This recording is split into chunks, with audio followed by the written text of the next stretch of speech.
All right. It is time to get this party started right. Yes, indeed. What's up, everyone? It is a Steelers Tuesday victory show, and we are doing it in a special way here at Pittsburgh's DSEN in Pittsburgh, Pennsylvania. This is Soul Take. We normally come to you every Tuesday from 6 to 8 p.m. But this Tuesday, we are doing a very special edition, a Steelers playoff edition. That's right, a Steelers playoff edition here. Yeah, buddy. The Pittsburgh Steelers are in the playoffs. My name is Kevin Cameron. That's JT. That's Ken Craig. What's up, JT? You got to sound better than that, Kev. That was a little weak. Was it a little weak? Yeah, you were like, woo. Man, you know, I can't, I can't, beat someone's ears off. So I'm not, I'm trying to have a little bit of, volume leveler. I guess it's the best way to say it. But, I'm excited, man. You are. Yeah, I'm pumped. I sat in that press box cheer on Sunday after I got thrown for a loop, put it out. I think some of the coolest things is watching some of the reaction videos of Steeler fans, right? Them like recording or a family member recording them reacting to the final play or the final plays of the game and how it went from just pure absolute defeat to we're back. I was like, no, he didn't. Yeah. No, he didn't. I'll tell you what my favorite one was. Anybody from Baltimore, they showed, or any of the players, coaches, whatever. That was my favorite. And we have to start the show.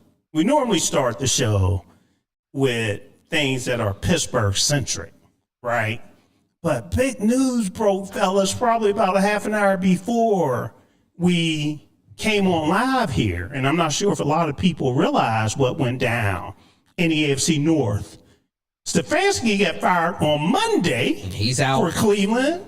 Now, John Harbaugh, that is. He's out. Is out. Stefanski in Baltimore. Got fired on Sunday. Yeah. Was it Sunday? Yeah. Cleveland, they don't mess around, man. They don't waste no time. Baltimore, I thought they would have took more time. But, hey, I guess with a lot of coaches, not a lot of coaches, a lot of teams getting rid of their coaches, if you're going to do it, I guess you have to be part of the group that's looking, for those coaches and everything. You have to get the process started. Yeah, you got to, when there's this many teams, I mean, you're talking about Arizona, Atlanta, Cleveland. Arizona, Atlanta, Cleveland.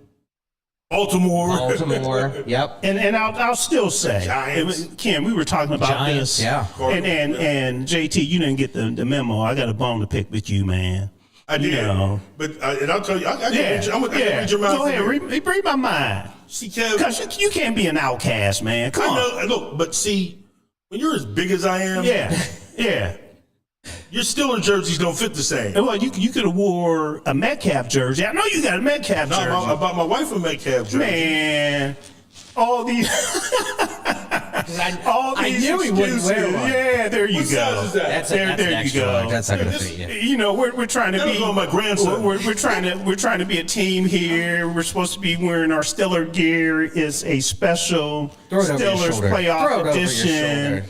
And JT had to come up in here with no Steeler gear on. So, No, but I asked my boys, I call Steeler Mike. He had a jersey. So I said, I went over to pick it up and try it on. Yeah. Dude. Yeah. So you know what this means, JT? The Steelers just need to win on Monday so we could do it again on Tuesday. I think my wardrobe from last week helped them out. Are you going to make it next week? Where? Can you wear some Steeler gear next week? Look, I'm gonna get my body painted. Okay. All right. You might mess around, come in here with 2 Steeler earrings. Like DK Metcalf. Yeah, so let me do this. Debo James Harrison, as well as who did I say? Hayden, Joe Hayden. Joe Hayden. Yeah, they have a podcast together. And I thought it was something funny because I normally watch a lot of different podcasts and listen to a lot of different shows. You got something? Raiders were the other team. Oh, we're going to talk about it. It was quite a few. Yeah. So Sorry to interrupt you. Go ahead. So we'll talk about Black Monday, as they call it. Okay, or down week, or what other name you might want to come up with as well. But I'm going to bring this up on screen. Their podcast, I think, is Debo and something. I can't remember the other part of it. But again, I heard this. I think this was from yesterday. And let me see if I could bring it up here. Did you see who James Harrison was lobbying for to come to Pittsburgh? Who? Joe Burrow. Oh, yeah. He was lobbying. It would make sense. It would make sense. And just to go back to John Harbaugh being fired, I was telling Ken before the show, if Lamar Jackson wanted John Harbaugh would still be with the Ravens. There's no doubt about it. Well, they were explaining. There was rumors all over that there was a pretty big tiff going on about between them. So they said the culture just fell apart as well. There are quite a few things that I heard as well. So yeah, and you never know, what is true and what isn't true. Well, I know one thing was true that he kind of even said it was that he wasn't real happy with the offensive help he got through the draft or in free agency. Okay. Because I think their biggest downfall was their receiving core on offense. Because they didn't have enough weapons. Well, I've been mentioning, I think Lamar has done a good job. He needs help at critical times from his support. And the last 3 seasons, they've been letting him down. Mark Andrews dropping the ball. Right, but this year was Luke missing the field goal. Last year, it was Mark Andrews dropping the 2-point conversion. The year before, it was Flowers fumbling the ball, in the red zone. And Mark Andrews, didn't he drop a ball in 2 years ago? Yep, just that sounds drop familiar. His bag this year, though.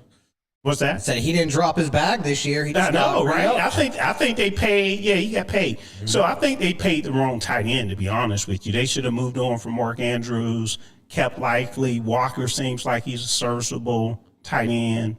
We'll see what happens. Well, I don't even know what year this is for Likely. But the bad part about that was he went like 2 games in a row without even being targeted. Well, you didn't see him much on Sunday as well.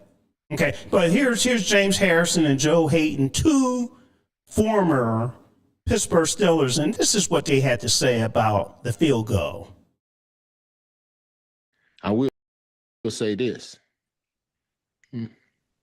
According to who you're talking to nowadays, it could still be your aunt, but I'll leave that for another discussion. Yeah. Joe, yes, Joe, we go over here, and we go let you know that field goal that man missed.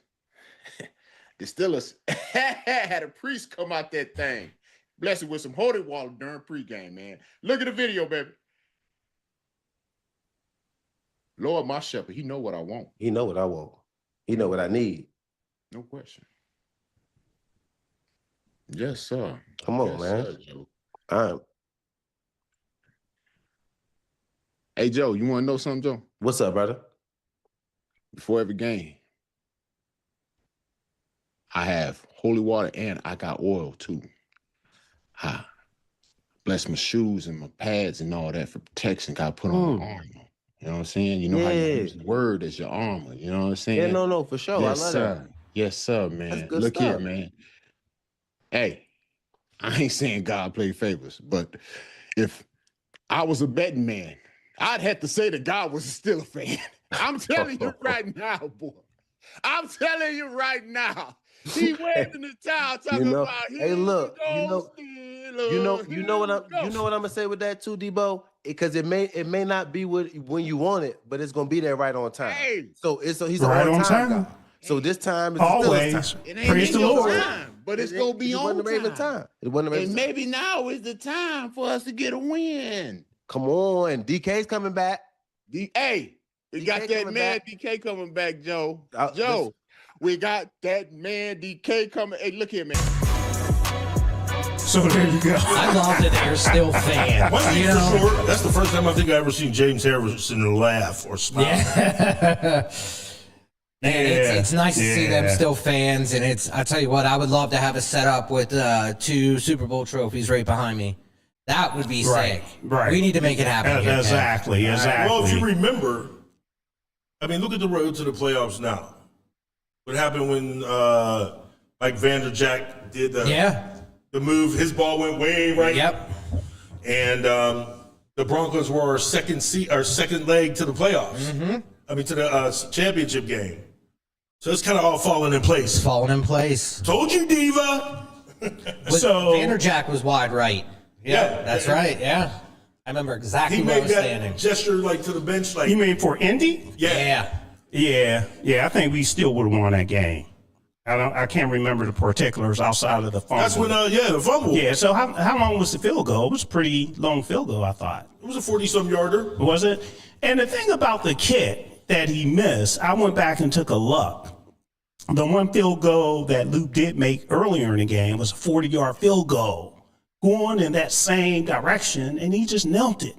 I thought it was longer than that. No, it was 40 yards. 40 yards? Yeah. So it's something, and somebody else mentioned this too. I can't remember. It might have been on one of the ESPN shows. It's something about pressure, fellas. Yeah. And he's a rookie. You know, Rookie, yeah. performing, under pressure, you're in the, as Mike Tomlin called it, which I didn't like it, but it is what it is, AFC North title game, the very first title game. And we're getting our first call in here as well. And Vanderjack was 46 yards. 46? Yeah. Yeah. So a little longer, Little but bit. it was indoor. Yeah. So that's really like a 40. In their stadium. And their stadium. Exactly. Yeah. It was more like a 41-yard field goal. But we have our first caller of the day. And of course, it is Diva. What's going on, Diva? What's up, Diva? That's right. I hear JT asking for me. What up, Devo? What's going on? Happy New Year's, fellas. Listen, Happy New listen. Year. Yes, ma'am. Thank you. So, 2 questions I have for you. How did the Steelers win this game? Did they get lucky, or did the Ravens just blow it?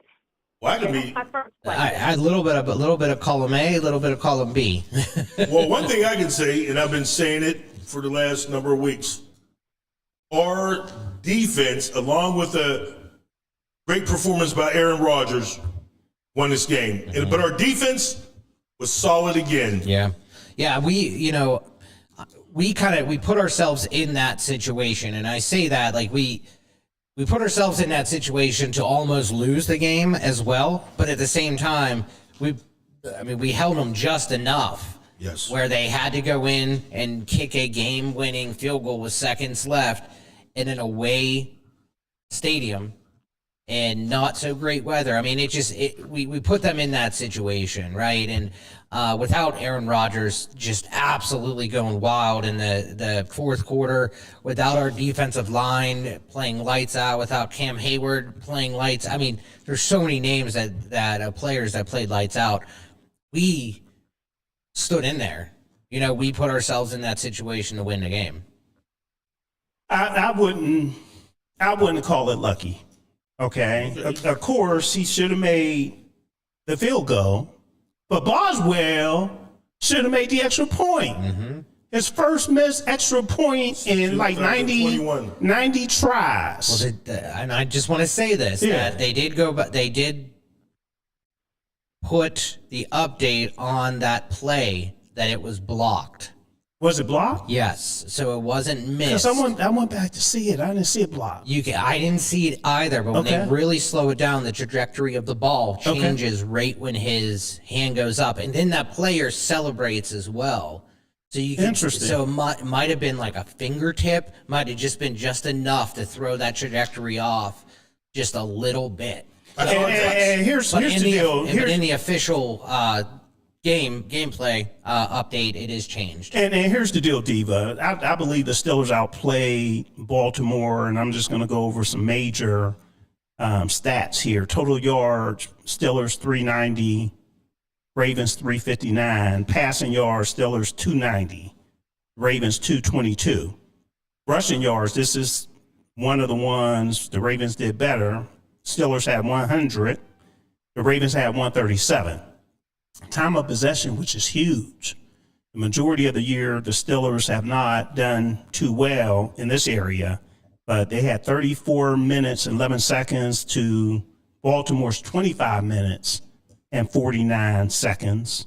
Third down conversions, the Steelers 9, the Ravens 4, sacks, Steelers 3, Ravens 2, turnovers, none for the Steelers, 1 for the Ravens. So the Ravens really only won one category, and that was total rushing. However, I didn't look this up, but I would think second half rushing yards, the Steelers probably did better. Oh, yeah. I think he had 100 by the time. He had like 112, I believe, Henry did at halftime. And Lamar Jackson, 11 of 18.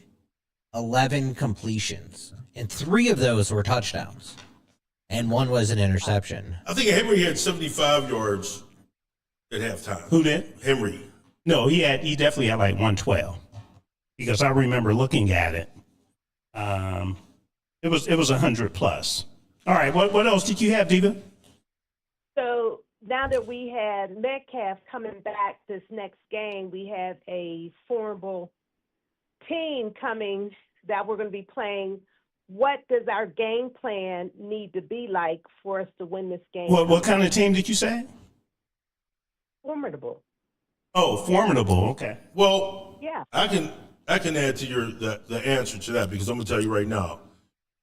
Houston does not really. They don't scare me at all. Reason why? What? They don't scare me Okay. because their offense, number one, is. I mean, you have C.J. Stroud and you have Nico Collins. That's pretty much Okay. it. Their running backs have been banged up. Nick Chubb's out for the season. Woody Marks has been banged up. So I'm not real concerned. Is Nick Chubb out? He's been out. Yeah, he was out for the season. I think. I don't think he is. I don't think he is Unless he either. came back. Their original running. Yeah. Joe Mixon's been out for the season. Yeah, he's been out. He never played I a think snap. I think Nick Chubb's been kind of in and out. But I'll look that up. Yeah, I think. Yeah, but they don't scare me at all at the running back position. The the receivers. I mean, you have Nico Collins, and the tight end? Dalton Schultz. Dalton Schultz. Mm-hmm. And Yeah. but I think The tight end.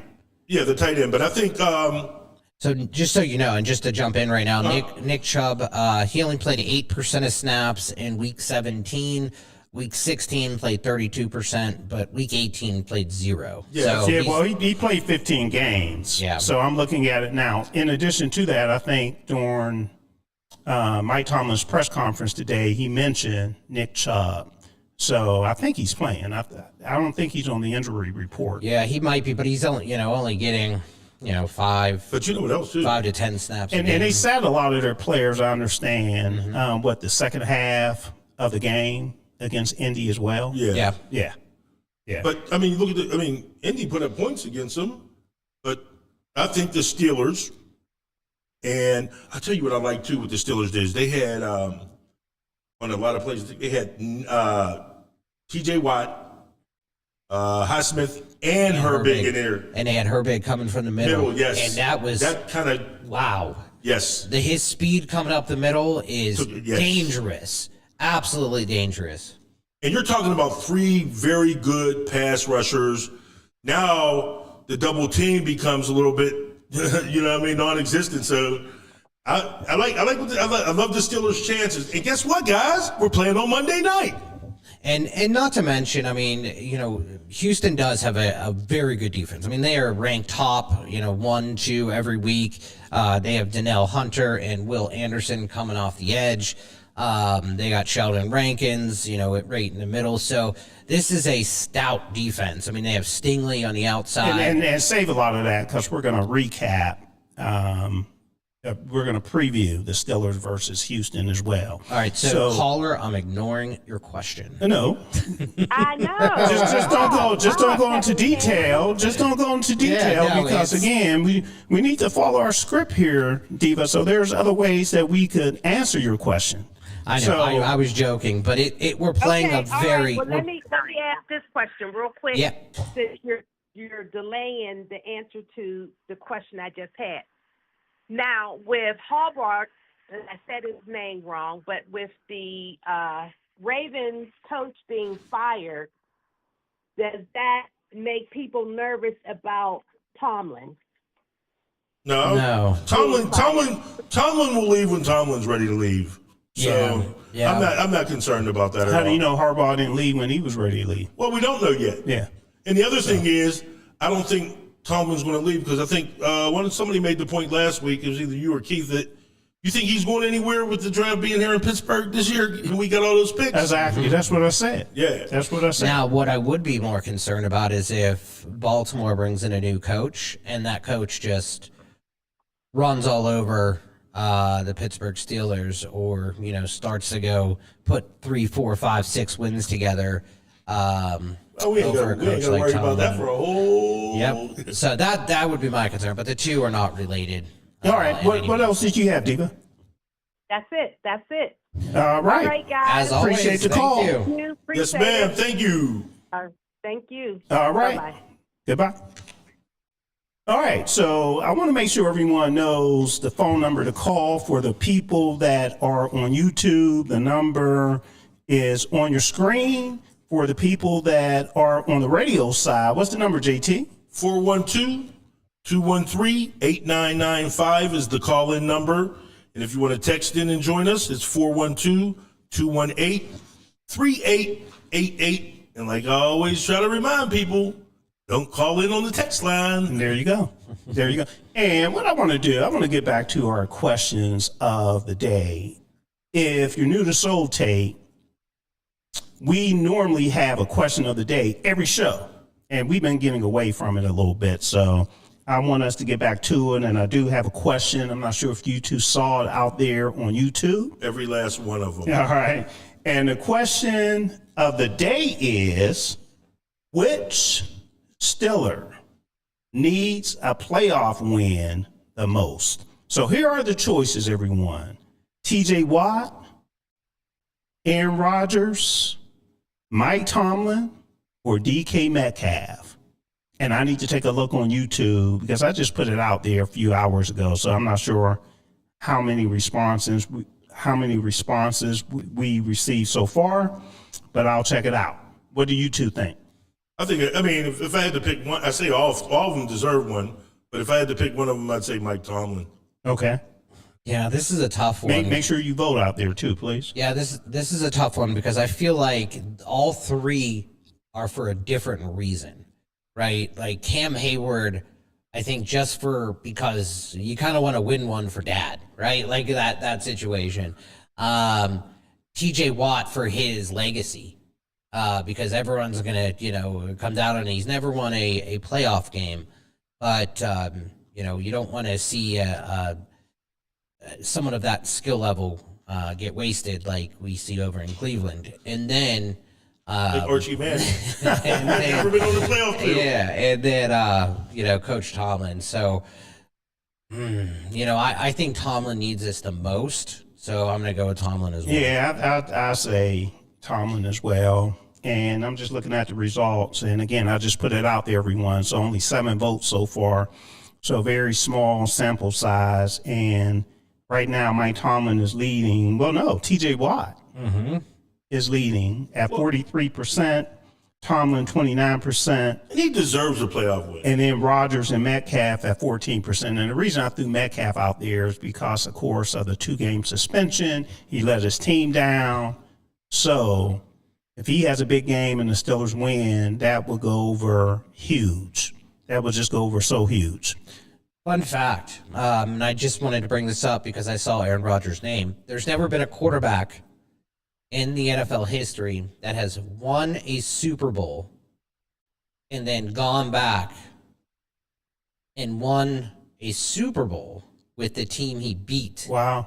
in the Super Bowl. Wow. Not only that, and then we'll move on because I'm going to answer these other questions or get to these topics we have for the first segment as well.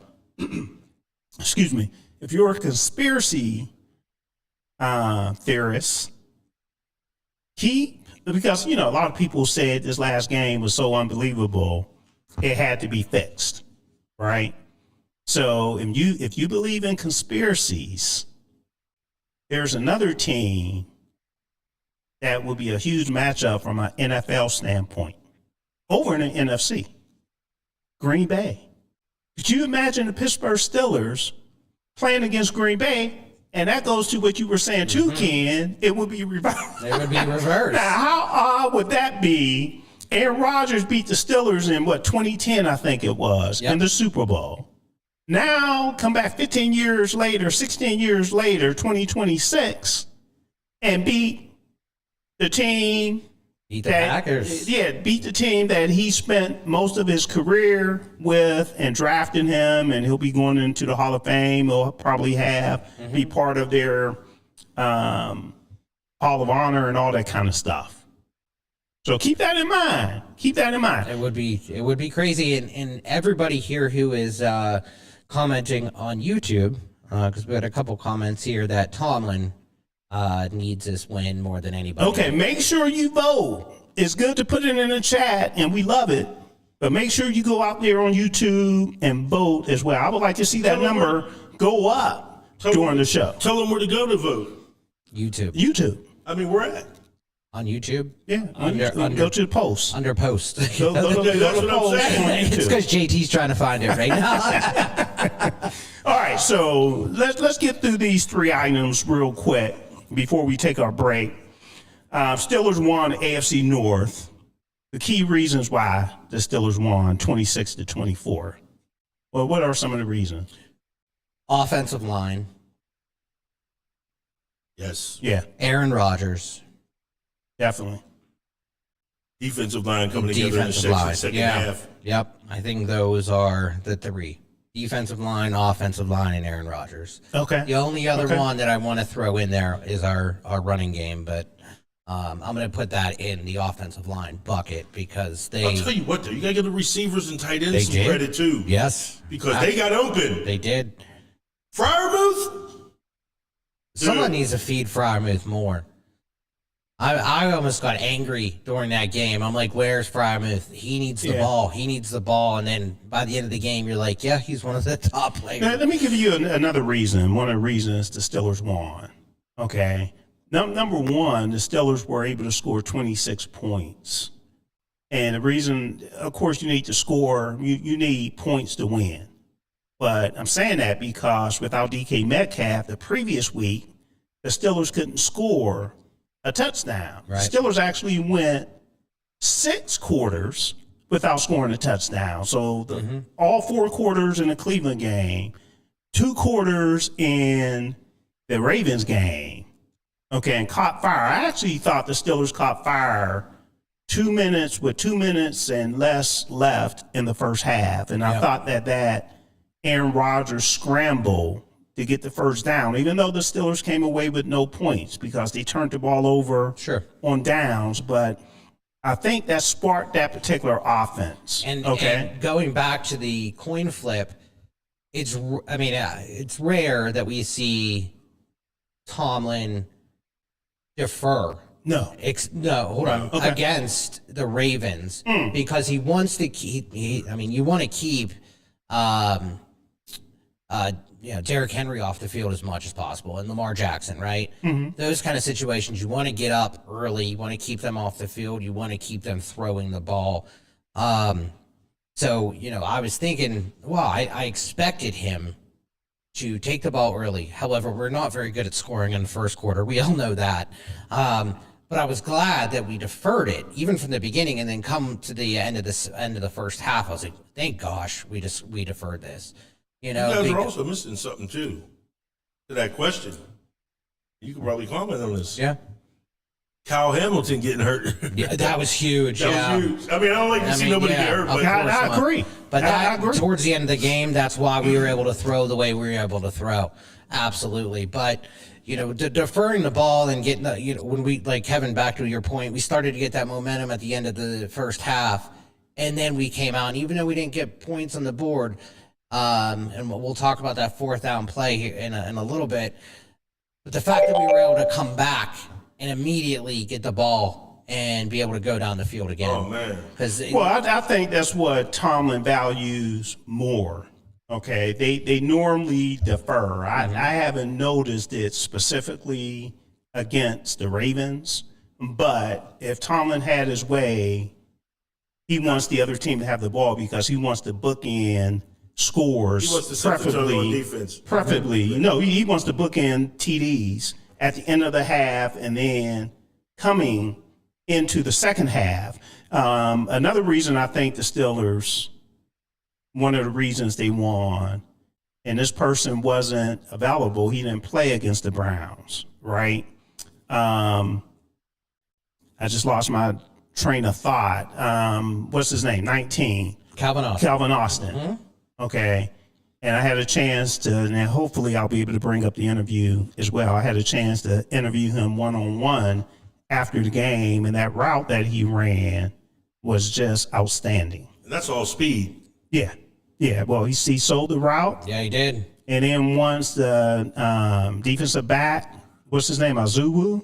Phil. Awozu. Wozu? Yeah.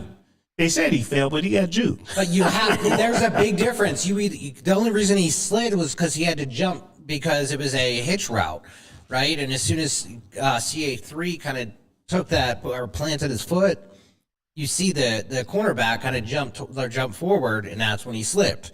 Yeah. Right? He didn't just slip. He got juked. And what will, see how much space he gave him too? and what we'll do, I guess I wasn't looking at the board here too, our guy Kirk called in. Kirk, call us back. We'll make sure we get you on. I'll look out for the board. Yeah, I'm watching the board too, but Kevin keeps telling me not to. No, you can watch the board. Help me kidding. out. I'm Help me kidding. out. I'm Yeah. kidding. All right. So those are just some of the reasons that the Steelers won on Sunday night. And I named one of the top players of the game, Calvin Austin. Give me some other top players. Who were the top players of the game? Yeah, so I'll jump into this. I'll jump in. I'm going to say Freiermuth. Yeah, and a lot of these names, but I think Jalen Warren ran really, really well. He only played 37% of snaps in this game. Now, I do think that he should have been in the play the end of the second or end of the first half when we went when it was 4th and goal and Gainwell got stopped on 4th and goal. I do think that should have been Jalen Warren in there for that play. I think he's able to break a little bit more tackles than For which one? the end of the first half. In the first half. Yeah. Yeah. Well, Jalen Warren's more explosive going up, between the tackles. Yeah. Well, I just Kenneth think, Gainwell is- to be honest with you, go ahead, JT. But Kenneth Gainwell, his speed and his field vision going around the corner, because think about it, he's taller than Jalen Warren, and he can see the field, especially on those end around, sweep plays and that. So, and I'll tell you what, man, his breakaway speed is unreal. Yeah, it is. And I mean, even though that, I love the play call. It's aggressive. This is a win or go home game, so I don't disagree with the play call at all. I didn't really like the play call. Yeah. That's where I was like, You didn't mind them going for it. No, I You just love didn't them like the going play call. Yep, absolutely. Yeah, the play call was horrible. Yeah. Because you had, I think it was Freiermuth out to the left-hand side and Jonnu Smith out to the left-hand side. Jonnu Smith went in motion to the right. You had 3 defenders at least, maybe even 4 on that side. So it wasn't going to work. No. More defenders than blockers. Right. And then you throw Gainwell out there on the weak side. It's just, I mean, in my mind, I'm like, well, Jalen Warren's the one who could break more tackles. You should have had him in if you know you're going to the weak side. No, well, you changed the play. You because it wasn't open. That was Aaron Rodgers' job. It was dead from the beginning. Yeah. That was Aaron Rodgers' job, the audible. But you know what else? And did we have any timeouts at that time? Oh, I don't know. Yeah. I couldn't answer that. Because it would have been good to call a timeout. I mean, he used enough the second. Yeah, right. Yeah, that was. But I think Cam Hayward had a game of his career. He did. In this game, I think he was playing absolutely lights out. At the very beginning of the game, whenever he ran down Henry in the first for the first play, and he went out, I was like, oh no, But he came right back in and played just. He was on fire. He was locked in. You know what else? I just gotta say it was stupid. Why do you go for the twist? And we're saying like half of your body, cost-effective way JT. to help increase your company's bottom for line. 2 yards. Look no further than Soul Pit And then Media. Cam Hayward, he missed Carter. He missed his whole body when he went to push him. If you rewatch it, he missed his whole body. It was bad, and we'll give him a pass on that because that was his first time. I mean, it was his first time doing it. He was replacing Darnell Washington, and he corrected it after the first time they did it, and it was successful the next time. So I feel like it was a lot longer than 1 yard. It was like, I think, was it 2 yards? it might have been. Yeah. But hold your thoughts there, I mean, you fellas. can look at it. I was like, Yeah. We're overdue for our break, so we need to go ahead. Yeah, it's actually 6:38 here in Pittsburgh, Pennsylvania. The phone lines are open. We would love to hear from you. So please call in. The number for you all on YouTube the numbers are on your screen. JT, what's the numbers for the radio people? 412-213-8995. And the text number is 412-218-3888. So when we come back, what we'll talk about, what does it mean to have DK Metcalf back? Okay. Will he be a key link for the Pittsburgh Steelers to get a victory? Also, we need to rate Mike Tomlin. We've been doing this basically all year anyway. What kind of coaching job has he done this year? Everyone should know he actually tied the legendary Chuck Noll, 4-time Super Bowl head coach of the Pittsburgh Steelers. So they're both tied at 9th on the all-time list. And also, Aaron Rodgers, was he worth the wait? As Aaron Glenn made a big mistake. He's the coach for the New York Jets. He didn't want Aaron Rodgers. How's he looking now? So we need to talk about all of that and more when we return. Looking for a cost-effective way to help increase your company's bottom line? Look no further than Soul Pit Media. With our award-winning print, internet, podcast, and Soul Pit television options, we can help your business get to that next level. For more information, contact Craig Dawson at 412-407-7685. That's 412-407-7685. And let Soul Pit Media take you to that next level. Business owners thinking about back-to-school promotions and replacing summer flavors with pumpkin? What about your taxes? Reduce your stress and tax liabilities by planning for tax time now with Cameron Professional Services Group. CPSG takes your goals, values, and visions to create a custom tax plan catered specifically to your business. We work closely with you to ensure that as your business grows and goals shift, so will your custom plan. Located in the Hill District in Pittsburgh, PA, CPSG is a CPA and consultant firm, providing services in accounting, auditing, tax planning and preparation, community development, and operational management. Call Cameron Professional Services Group today at 412-251-0607. Have you had the Beat by Niche experience? Beat by Niche is one of the top makeup artists in the city of Pittsburgh. She's touched the face of Cardi B, Love and Hip Hop personalities, and various Steeler wives. If you have not sat in her chair, what are you waiting for? Visit beatbyniche.com to schedule your special makeover for all occasions, weddings, graduations, proms, photo ops, and more. Visit beatbyniche.com and experience the touch of excellence.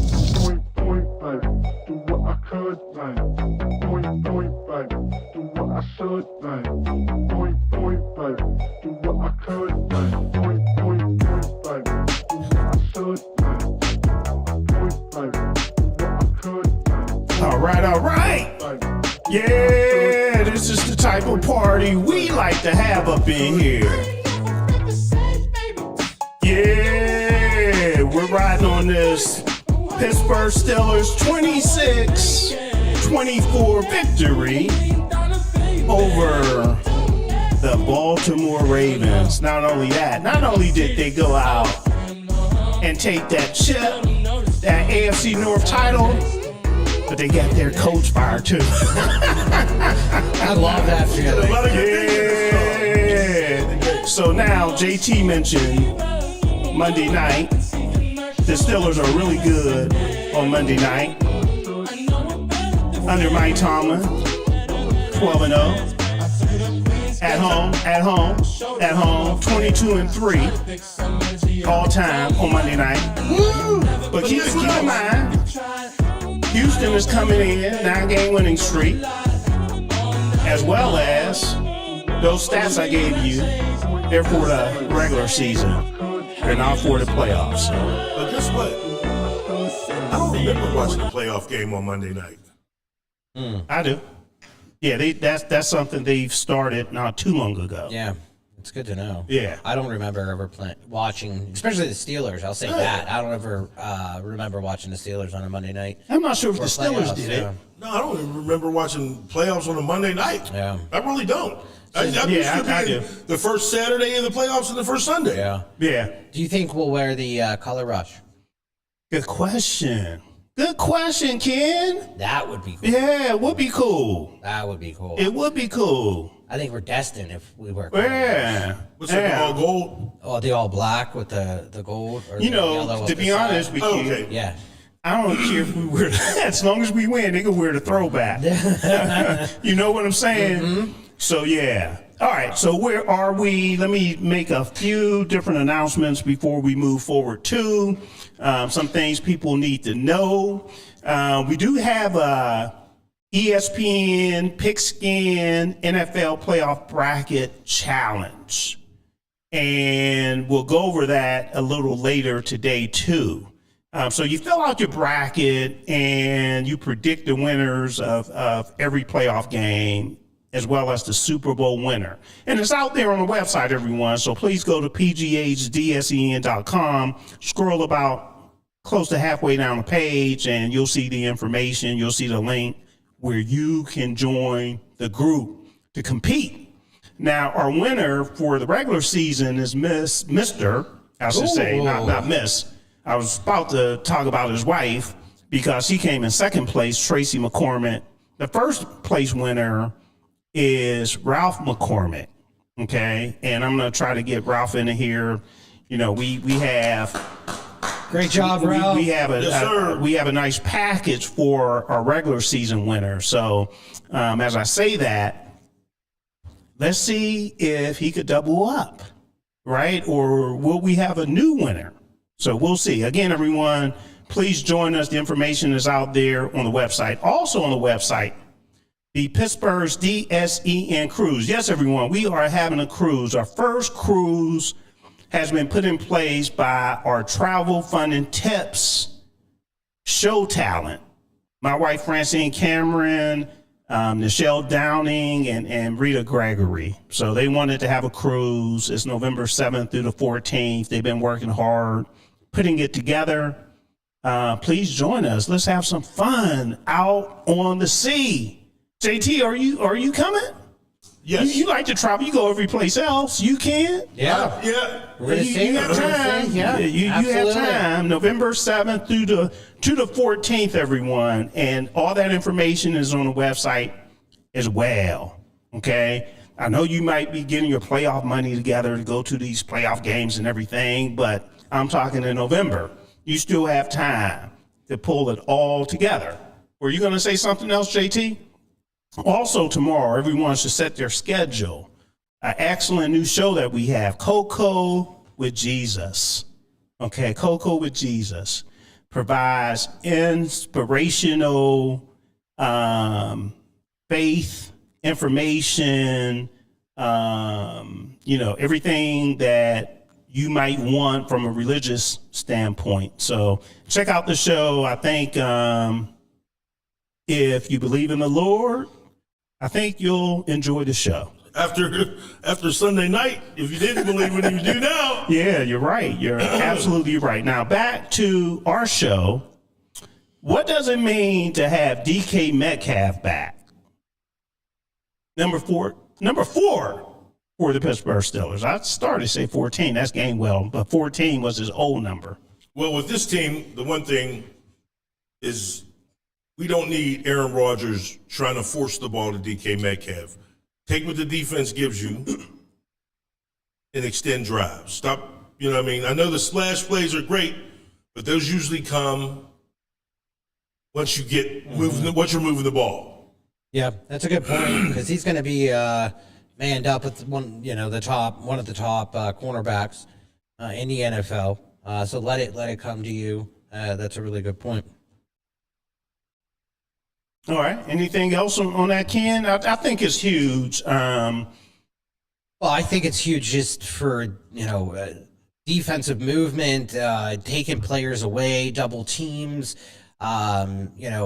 Yak as well. I mean, getting him a short catch and getting him running up the field. I mean, all the things that you need from a star player that's what we were missing the past few days or the past few weeks. Yeah. Here's the deal, fellas. I mentioned in Cleveland, or about that Cleveland game, the Browns game, the Steelers didn't score any touchdowns. And one of the things I mentioned, the difference between Cleveland and Baltimore was the defense, right? Cleveland has a much better defense than Baltimore. I think they ended up maybe 2 or 3. Yeah. The number one defense in the NFL right now is Houston. So without DK Metcalf, I would have been afraid that the same result would have occurred against the number one defense. Right. Okay. They have Cleveland right around like 4, and Houston 1. Okay. Where's Pittsburgh at? Pittsburgh is probably about 27. Is it 27 in defense? We're 7 from the bottom, so about 25. About 25. Okay. All right. But that's what it means to get DK Metcalf back. They can't crowd the line of scrimmage the way I believe they would have if he were still on his suspension. Okay? And that makes Freiermuth, that makes Calvin Austin III more dangerous. Yeah. Because, when you're double teaming DK Metcalf and when Aaron Rodgers sees that and he starts hitting these guys, that's when the defense will kind of fall off of DK a little bit, and that's when you go for the splash play. All right, so let's move on and let's rate Mike Tomlin's coaching job this year. As I mentioned, he tied Chuck Noll, the great Chuck Noll, the four-time Super Bowl winning coach of the Pittsburgh Steelers for 9th all-time on the NFL list. Okay, I'll start this off, fellas, from a rate standpoint, and I should have said grade. Okay, let's say grade versus rate. Okay, I believe Mike Tomlin did one of the best coaching jobs ever this year for a lot of different reasons. I actually heard a national guy that I'm not going to mention his name, but I wanted to take my shoe off and throw it at the TV. Well, I really did. Because here's the deal. He's a hater, and he can't give Mike Tomlin his due credit. He tried to say the reason that the Steelers are in the situation they're in is because of Aaron Rodgers. Sure, now, you were going to hear that. Yeah. Right? I mean, it's But they forget. Sorry, go ahead. Okay, so that's part of the story, right? I always say you got to tell the whole story. So that's part of the story, okay? Who brought Aaron Rodgers in, number one? Okay, Mike Tomlin. In the spring, everybody were losing their minds talking about what are the Pittsburgh Steelers doing? Either you want to play or you don't want to play.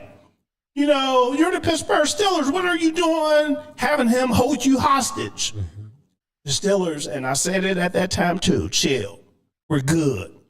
The Steelers make good decisions. They know what they're doing. Mike Tomlin was always talking to Aaron Rodgers. I said, remember I said early on when people were complaining about it, excuse me, one of my comments were, they don't seem worried about it because they already have the answer. Yeah, sure, sure. So you can't, my point is you can't say Aaron Rodgers is the reason why the Steelers are here. Okay, because Mike Tomlin, number one, went out and got Aaron Rodgers, and Aaron Rodgers said the reason he's here is because of Mike Tomlin. In addition to that, Mike Tomlin has done the same thing at this point in time with other quarterbacks. Now, I think the big difference will be the playoff game. And I've been saying this, I believe that the Steelers will win a playoff game. Okay. The main reason, not the only reason, but one of the main reasons will be because of Aaron Rodgers. So given everything, I give Mike Tomlin a B+. Okay. A B+. And I can't go A. And the reason I can't go A because we're the number 4 seed in the AFC. You know, I'm a hard grader, okay? But I reserve an A for somebody like, and I hate to say it, Sean Payton. You know, Denver has the number 1 seed in the AFC. He got rid of Russell Wilson. He brought in Bo Nix. They got the number 1 seed. That dude gets an A+. Mike Tomlin, I'll give him a B+.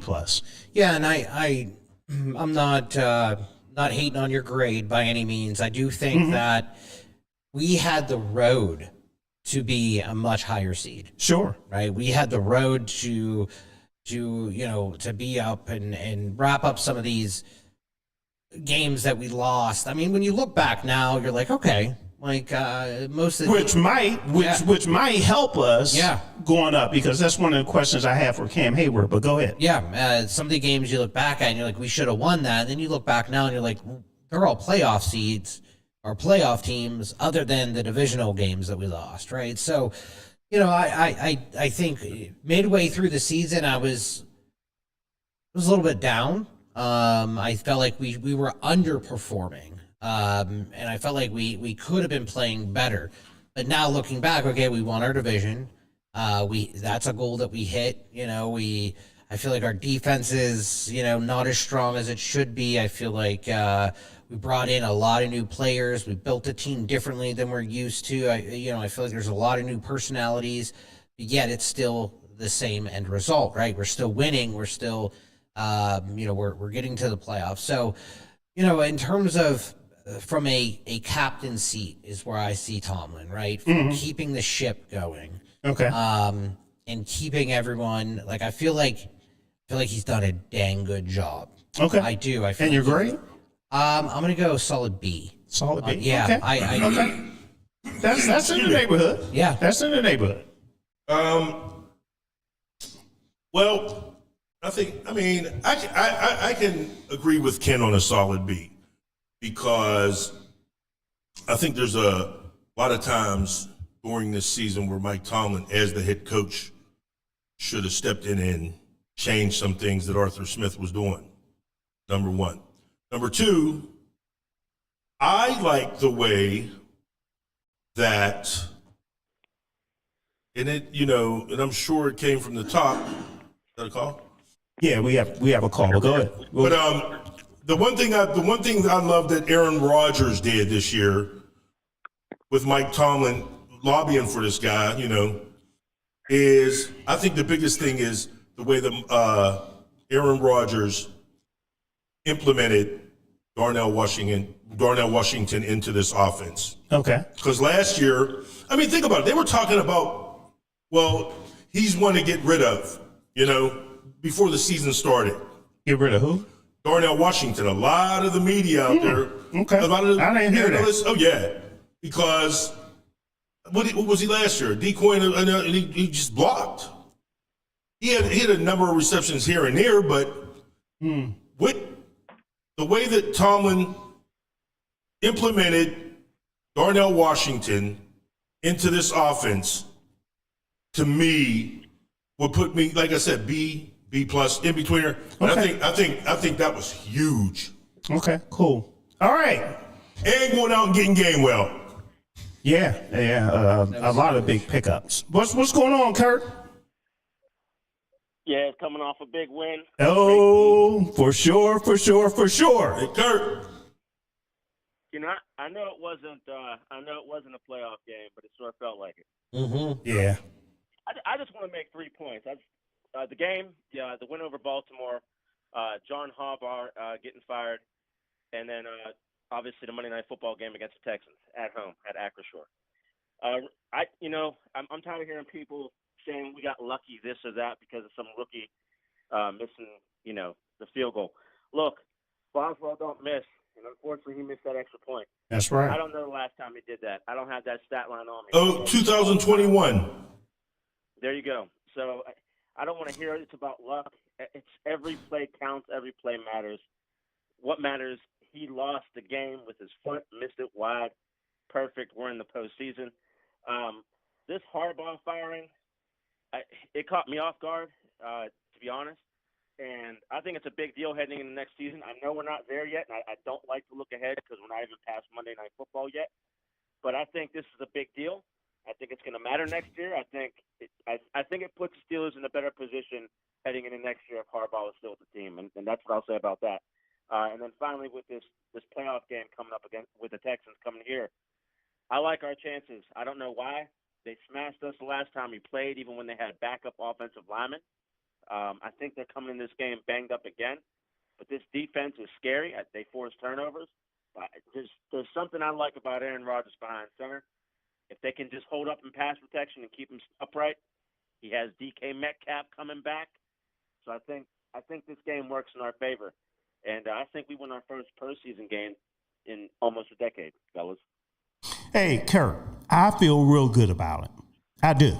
I didn't feel good, even though during the show, I picked the Steelers during the show.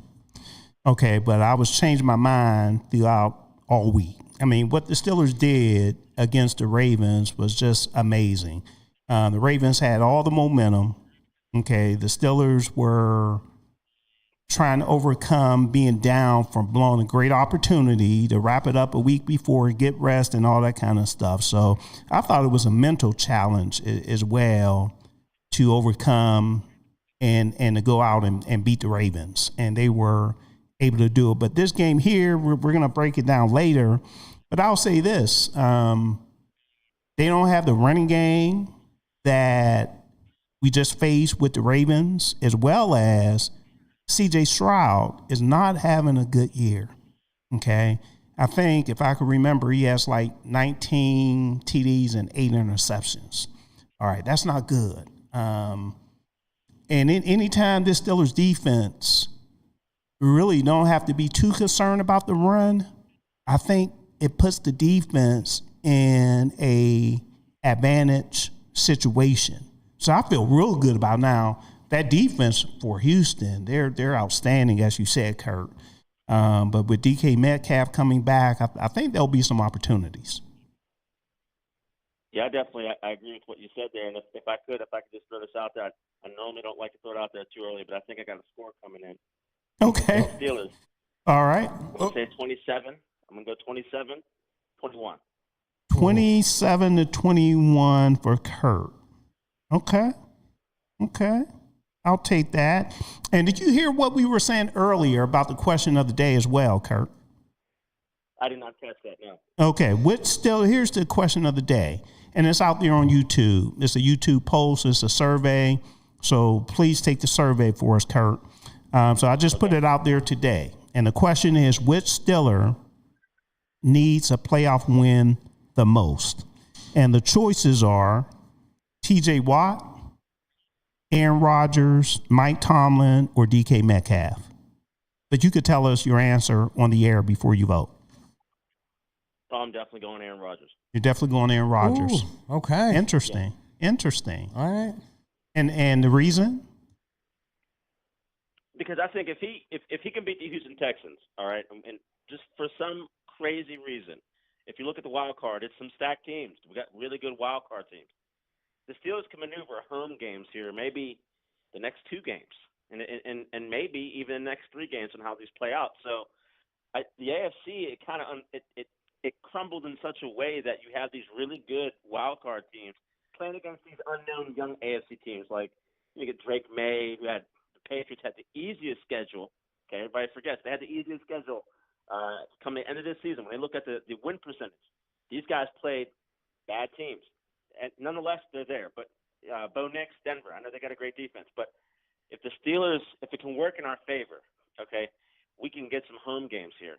And I think that matters. I think it's important. It's cold. We got a ground game established. The offensive line seems to get better as the season goes on. And Aaron Rodgers has something to prove. He does. He's top 5 all time, right? Isn't that what everybody says? He's top 5 all time.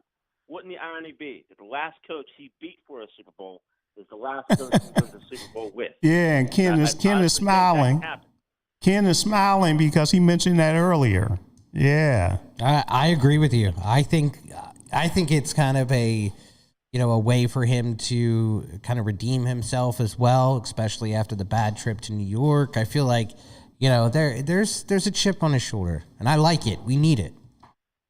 Well, and given that, we'll talk about it later. Go ahead, JT. Well, one thing I can say, last time the Steelers played the Houston Texans in the regular season, because we played them in the preseason last year, but we got to remember who our quarterback was. Number 1, Kenny Pickett. Kenny Pickett was 15 for 23 for 114 yards. And this was against who? The Houston Texans. Okay. In 23. This is a regular season game, but we played them last year in the preseason game. And he had an interception. Najee Harris led us in rushing with 71 yards, but that was it. But the thing is, our receivers meant nothing in that game. And you're saying this was a regular season game? This was the regular season game. Okay, I got you. And but then when you look on the other side of the ball, like I said before, the only one who I think worries me a little bit is Nico Collins, but our secondary is much better than it was in '94.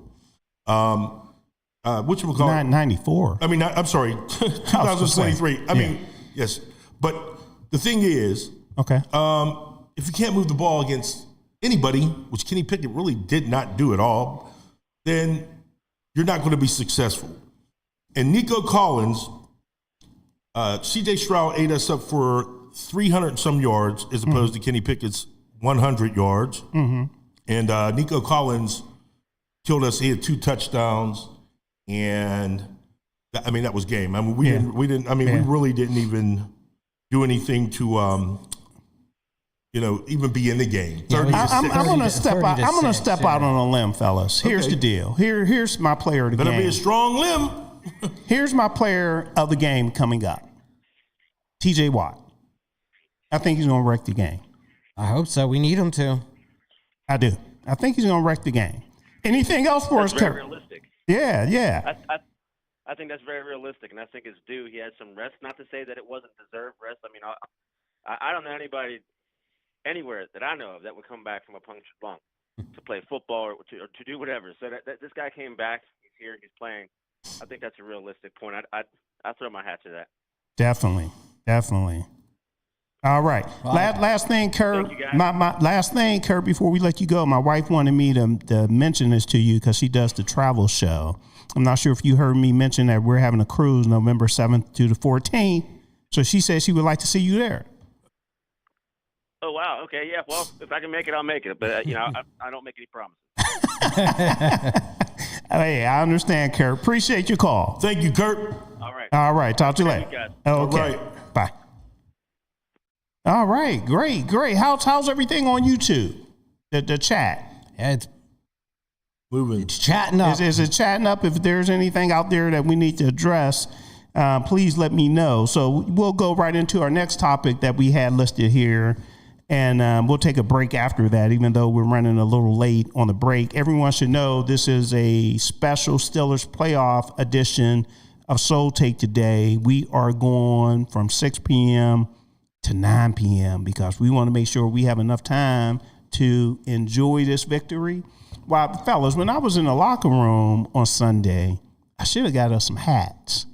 You know, none of the other press asked for hats, but, you know, they give us game day bucks and all kind of other stuff. I need a hat. Yeah, I need a hat. We need I was just looking through the Mike Tomlin's just AFC North standings throughout his career. Okay.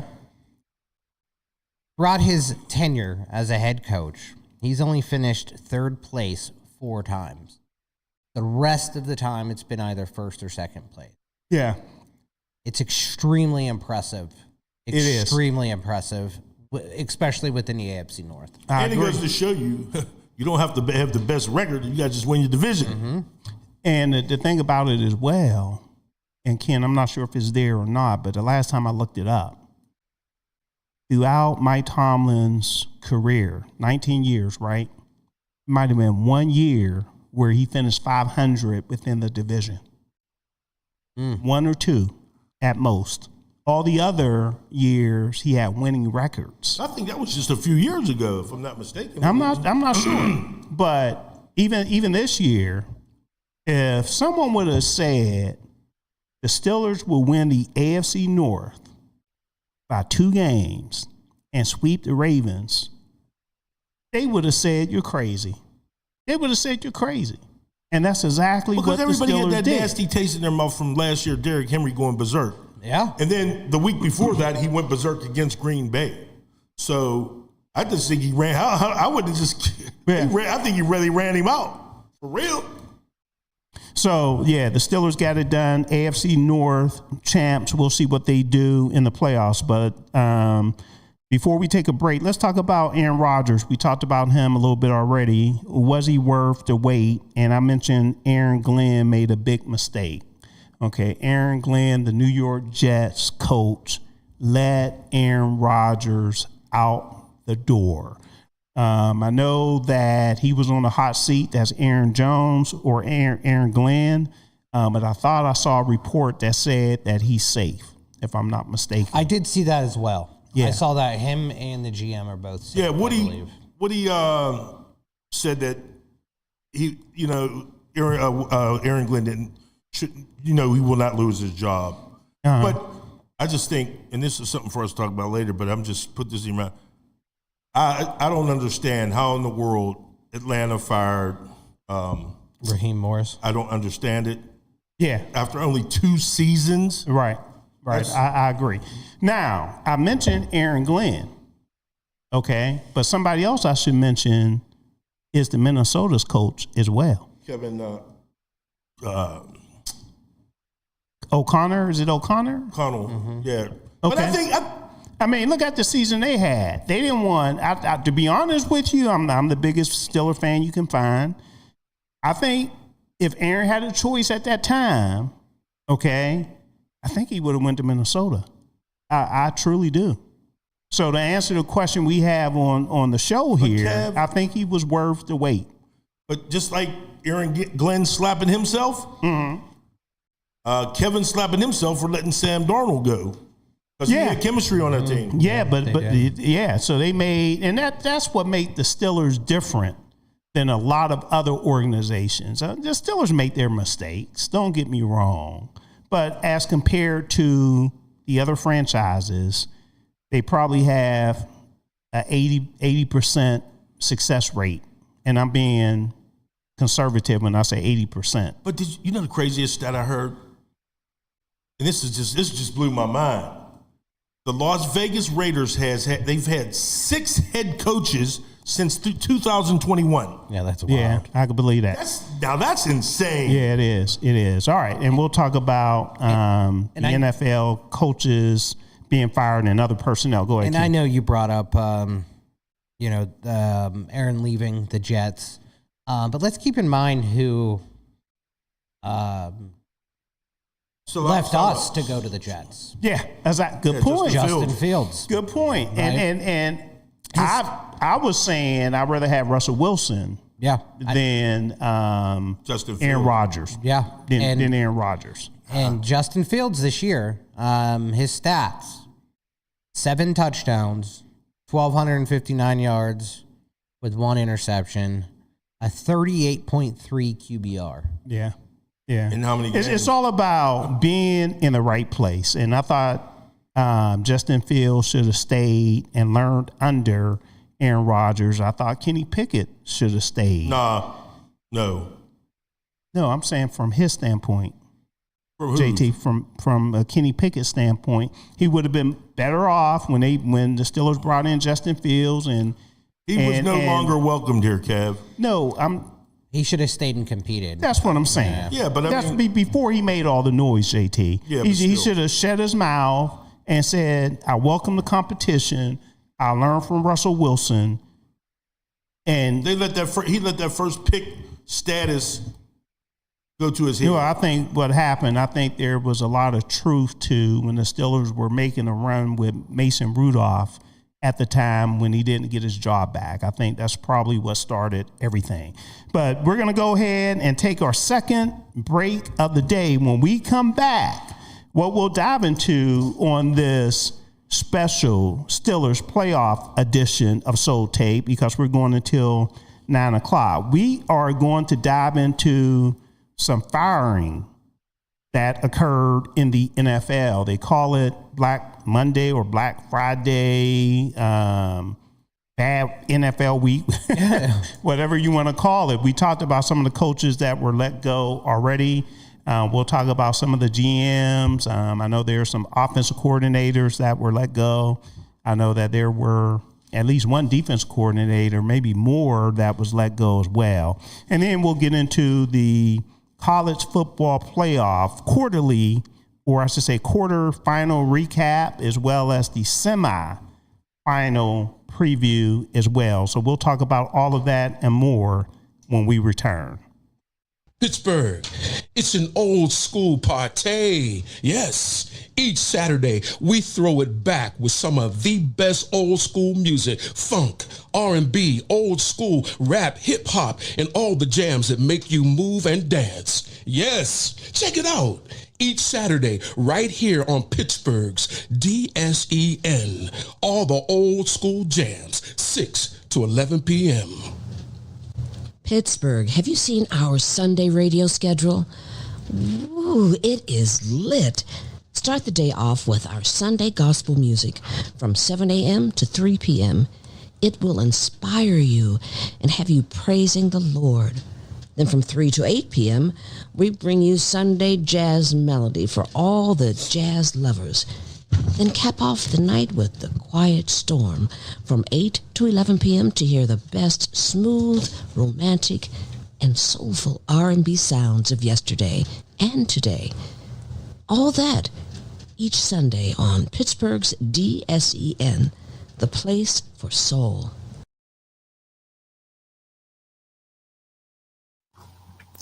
Looking for a cost-effective way to help increase your company's bottom line? Look no further than Soul Pit Media. With our award-winning print, internet, podcast, and Soul Pit television options, we can help your business get to that next level.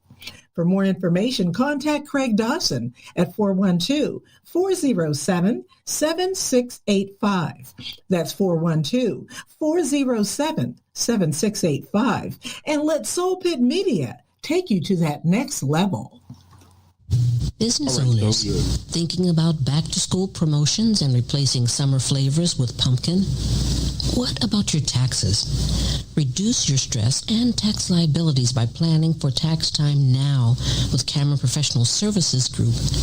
CPSG takes your goals, values, and visions to create a custom tax plan catered specifically to your business.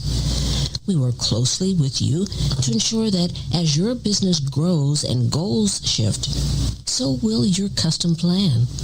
Located in the Hill District in Pittsburgh, PA, CPSG is a CPA and consultant firm, providing services in accounting, auditing, tax planning and preparation, community development, and operational management. Call Cameron Professional Services Group today at 412-251-0607. Have you had the Beat by Niche experience? Beat by Niche is one of the top makeup artists in the city of Pittsburgh. She's touched the face of Cardi B, love and hip-hop personalities, and various Steeler wives. If you have not sat in her chair, what are you waiting for? Visit beatbyniche.com to schedule your special makeover for all occasions, weddings, graduations, proms, photo ops, and more. Visit beatbyniche.com and experience the touch of excellence. Just talk about that.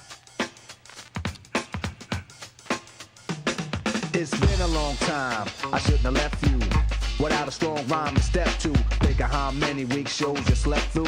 Time's up. I'm sorry I kept you thinking of this. You keep repeating. What you say, JT? Rhymes from the microphone Soloist. So you sit by the radio, Hands on the dial tune. as you hear it. Hey, we are back. This is Soul Take on Pittsburgh's DSEN. We are fired up today, everyone, because our Pittsburgh Steelers are back in the NFL playoffs. 26-24 over those Baltimore Ravens.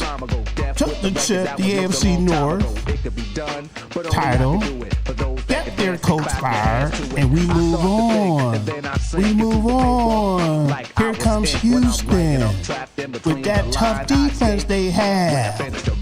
The Pittsburgh Steelers will be challenged on Monday night, and I'm looking forward to it. Fellas.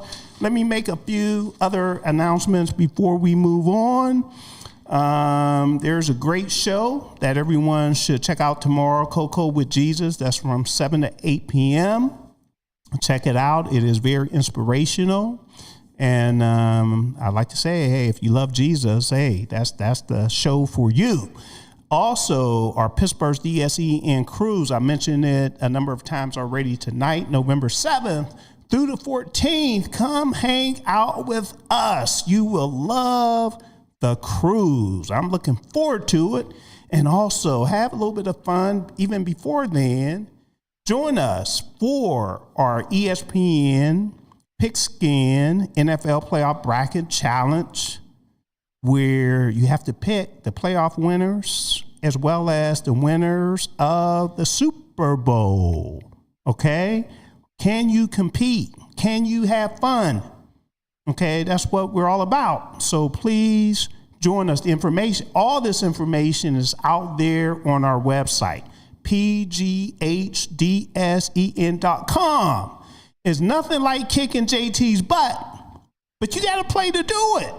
You have to play to do it. Now, JT, he has a little bit of bragging rights, even though it wasn't a Pittsburgh DSEN sponsored event.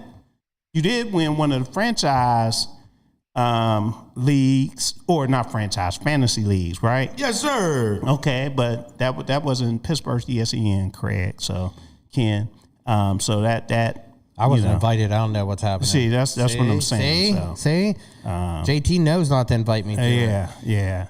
All right. So check this out before you. I would like to replay of.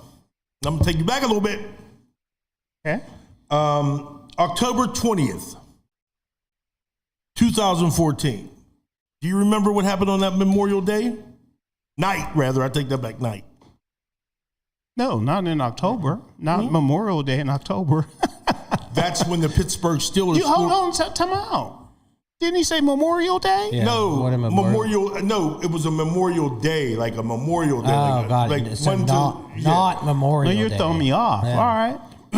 It's a day to memorial. To remember. There you go. A date to remember. Monumental Memorial Day, okay. whatever. All right. Do you remember? October 14th? October 20th, 2014. 2014. Let me see. We didn't make the Super Bowl that year.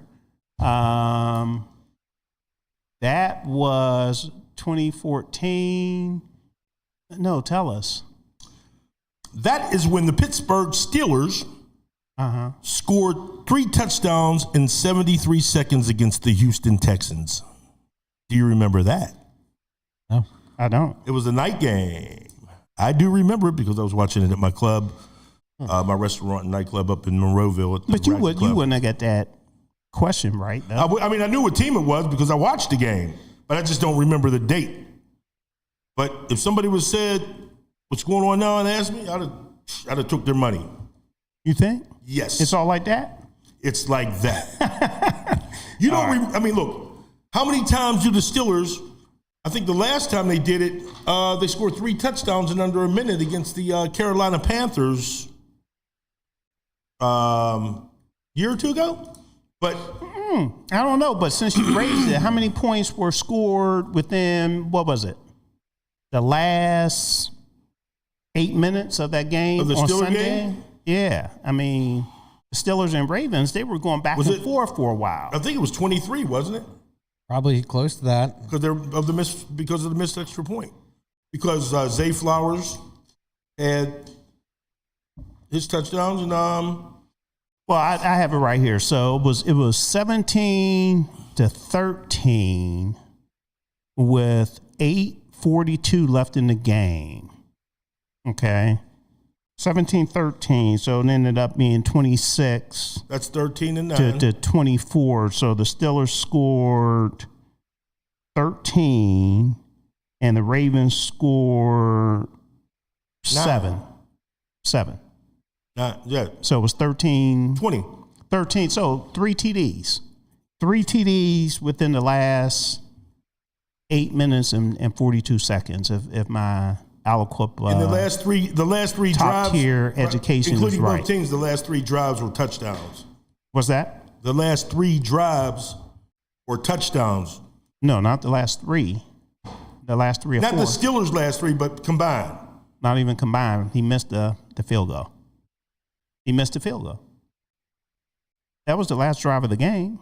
Well, oh yeah. Okay. Well, yes. You know what I'm talking about. So last 3 or 4. Yeah, 3 of 4. Three yes. or 4. Yeah. Okay. You're right. All right. So let's talk these NFL coaches that are out the door. We mentioned Kevin Stefanski for Cleveland. Raheem Morris. Okay, Raheem Morris. We mentioned Pete Carroll for the Raiders. Arizona Cardinals. Jonathan. Do you have the list right there? Yeah. Okay. Go ahead and hit up the ones we haven't. Callahan's out he's a mid-year firing from Tennessee. Stefanski, you mentioned. Pete Carroll out of Vegas. Jonathan Gannon out of Arizona. Raheem Morris out of Atlanta. And John Harbaugh out of Baltimore. Okay, and we forgot about your boy that I told. Who? Dayball. Yeah, I have Brian Dayball. He was a mid-year as well. The Giants. Yeah. Yep. Okay, so 2 already from the AFC North. Correct. Cincinnati decided to keep their coach. Zach Taylor. Yeah. Zach Taylor. Yep. That's because his last name is Taylor. There's a few coordinators. Is that why? There was a few coordinators already announced. Okay. Cowboys got rid of their defensive coordinator.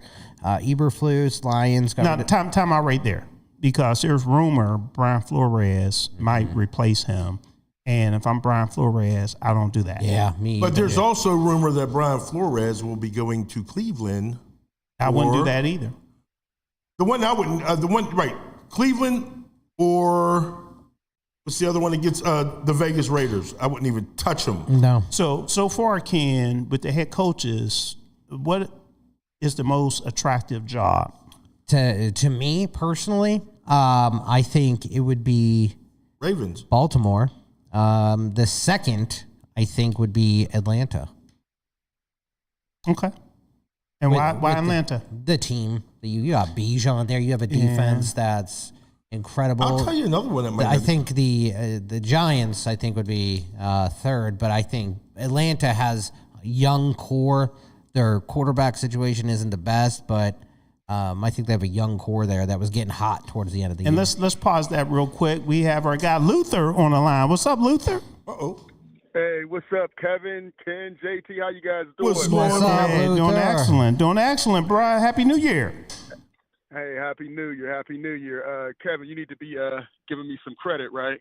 Is that right? The first show I did with you guys, I said at least 2 coaches would be fired from the AFC North. You're right. You're right, Luther. You're right. And a lot of people disagreed with me. That was before the Ravens had this fall, and really it should be 3. Zach Taylor should have been fired. I mean, you don't go to the playoffs with 3 years in a row with Joe Burrow and Jamar Chase and T. Higgins. If Burrow wasn't hurt, I guarantee you he would have been gone. Yeah. 2 out of those 3 seasons. What happened last year? I agree. He wasn't hurt last year. They still. I agree. They didn't have a defense. They need to. You get credit, Luther. You get credit. You called it. But it should have been 3. It should have been 3. Cincinnati's going to struggle again next year. Zach Taylor's had how many years to fix the defense? Didn't get it done. I got to admit, I was wrong. I didn't think Aaron Rodgers would have this type of season. That one year with the Jets, I thought he was washed up, and he shut me up.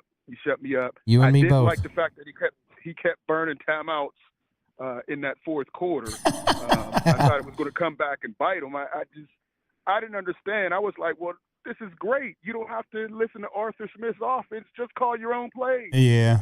And I think the way his defense was playing at the time is what has helped him call those timeouts, because we hadn't been getting torched by who did I say always kills us from the Ravens?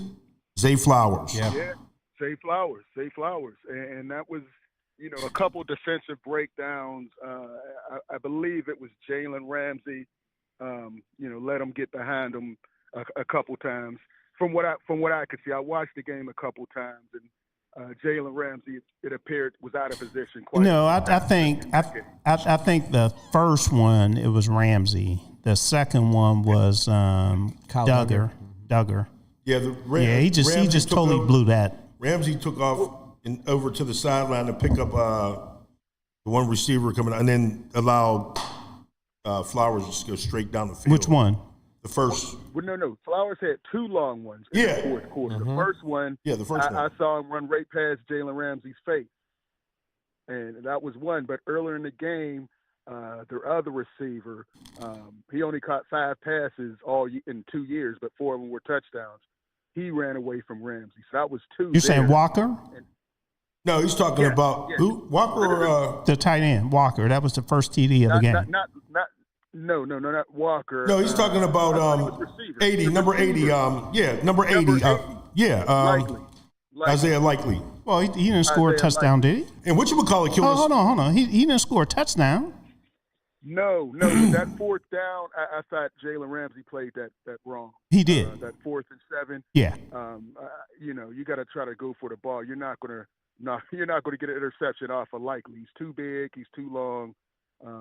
So that was the worst game I've seen Jalen Ramsey play this year. Hopefully he got it out of his system and he's ready to roll in the playoffs. Walker scored the first touchdown. There you go. The tight end. Whatchamacallit kills us too. Who Andrews? No. Or Likely? Nope. Was catching all the long touchdowns last year. Who's the second receiver? Bateman? Yes. Bateman? Yes. Well, Bateman didn't play. But I'm saying Bateman was hurt. That was huge. But Bateman, also, he gets us. Yeah, we also got fortunate once Kyle Hamilton got out. That defense just fell apart. Yeah. And but you know what? I don't care that he left. I really don't. I mean, we had players out. Shoot, Darnell Washington didn't play. Broderick Jones, even though Cook is doing a fabulous job replacing him, but Broderick Jones didn't play. DK Metcalf didn't play. Deshaun Elliott didn't. So their backup needs to be good backups. Well, yeah, those were blown coverages by our safeties. But let me ask you this question, Luther. We graded Mike Tomlin but I want you to grade him, and also Luther's tough, man. I know, but I want you. I'd like to hear what your grade is on Terrell Austin. Oh man, you know what? Terrell Austin, I was real down on him. He's played a lot better. He got an influx of talent as well. With Duggar coming into the defense, Samuels was a nice plus. Echols has been better. So I'll give him a C plus. Who are you giving a C plus? Terrell Austin, just because they finished stronger. I'll give him a C plus. Most of the year, I'm in the C range as well with Terrell Austin. Yeah, I'll give him a C. And Tomlin, and it's not for captain. Tomlin gets a B. Tomlin gets a B. That's what I had. Yeah, B plus. I had. I did think he would win 10 games. It didn't go down the way I thought. I didn't think they would sweep the Ravens. I thought they would sweep Cleveland. But it worked out, and I'm glad there was no booing, no fire Tomlin, no booing during the Renegade. Right. Hopefully the crowd is still energized at this playoff game, because the Texans have a good defense, but you can move the ball. As we saw, last week at a couple games, we saw the Texans get moved on. They rely a lot on their Will Anderson and Hunter, and they have a great cornerback in Stingley. But with DK coming back, I think right now momentum's big for the Steelers. I think right now they feel like they're a team of destiny. And when you have that feeling, you have some talent, you can go a long way. Aaron Rodgers, the confidence that he has, even, when the Ravens would score, he was just cool. He made the plays. And I think he instills confidence in those receivers, the one he likes especially. I still don't think he's using Freiermuth enough, but now I think he has to, because there's no Washington. I think Jonnu Smith is getting way too many snaps, honestly, and he hasn't really done a lot, in my opinion. I'd like to see his snaps continue to get cut back in the playoffs. I think Freiermuth, even Hayward, is would be more of a factor than Jonnu Smith. I don't think Jonnu Smith's play count will go down, because they use him in a lot of different ways. They're using him more now in the backfield. I like him better in the backfield than tight end, actually. Yeah, and plus, as you mentioned, Darnell Washington is out, so I think he'll still get his snaps. And you mentioned Jonnu Smith too. I wish Aaron Rodgers would have been able to deliver that ball in the first in the first half. He was wide open. Yeah, and him and Jonnu Smith, and he hesitated. I don't think he knows where Jonnu Smith is going. There's no continuity between them. There's no trust, I don't think, between them, because I don't think he knew if he was going to continue going to the sideline or turning up the field. So he double clutched, and it just. I think he knew. I think he knew, because here's the deal with Aaron Rodgers: when he makes a mistake, when he make a mistake, is no extracurricular activity. When the receivers make a mistake, you'll know it, because he's screaming at them. Okay, on that play, he was like, "I blew it." He didn't say anything to Jonnu. So that tells you right there that it was on him. Yeah, it was like he didn't. It was almost like the throw. He second guessed how he was throwing it. Was he going to throw it up? Was he going to throw it out? And he released it.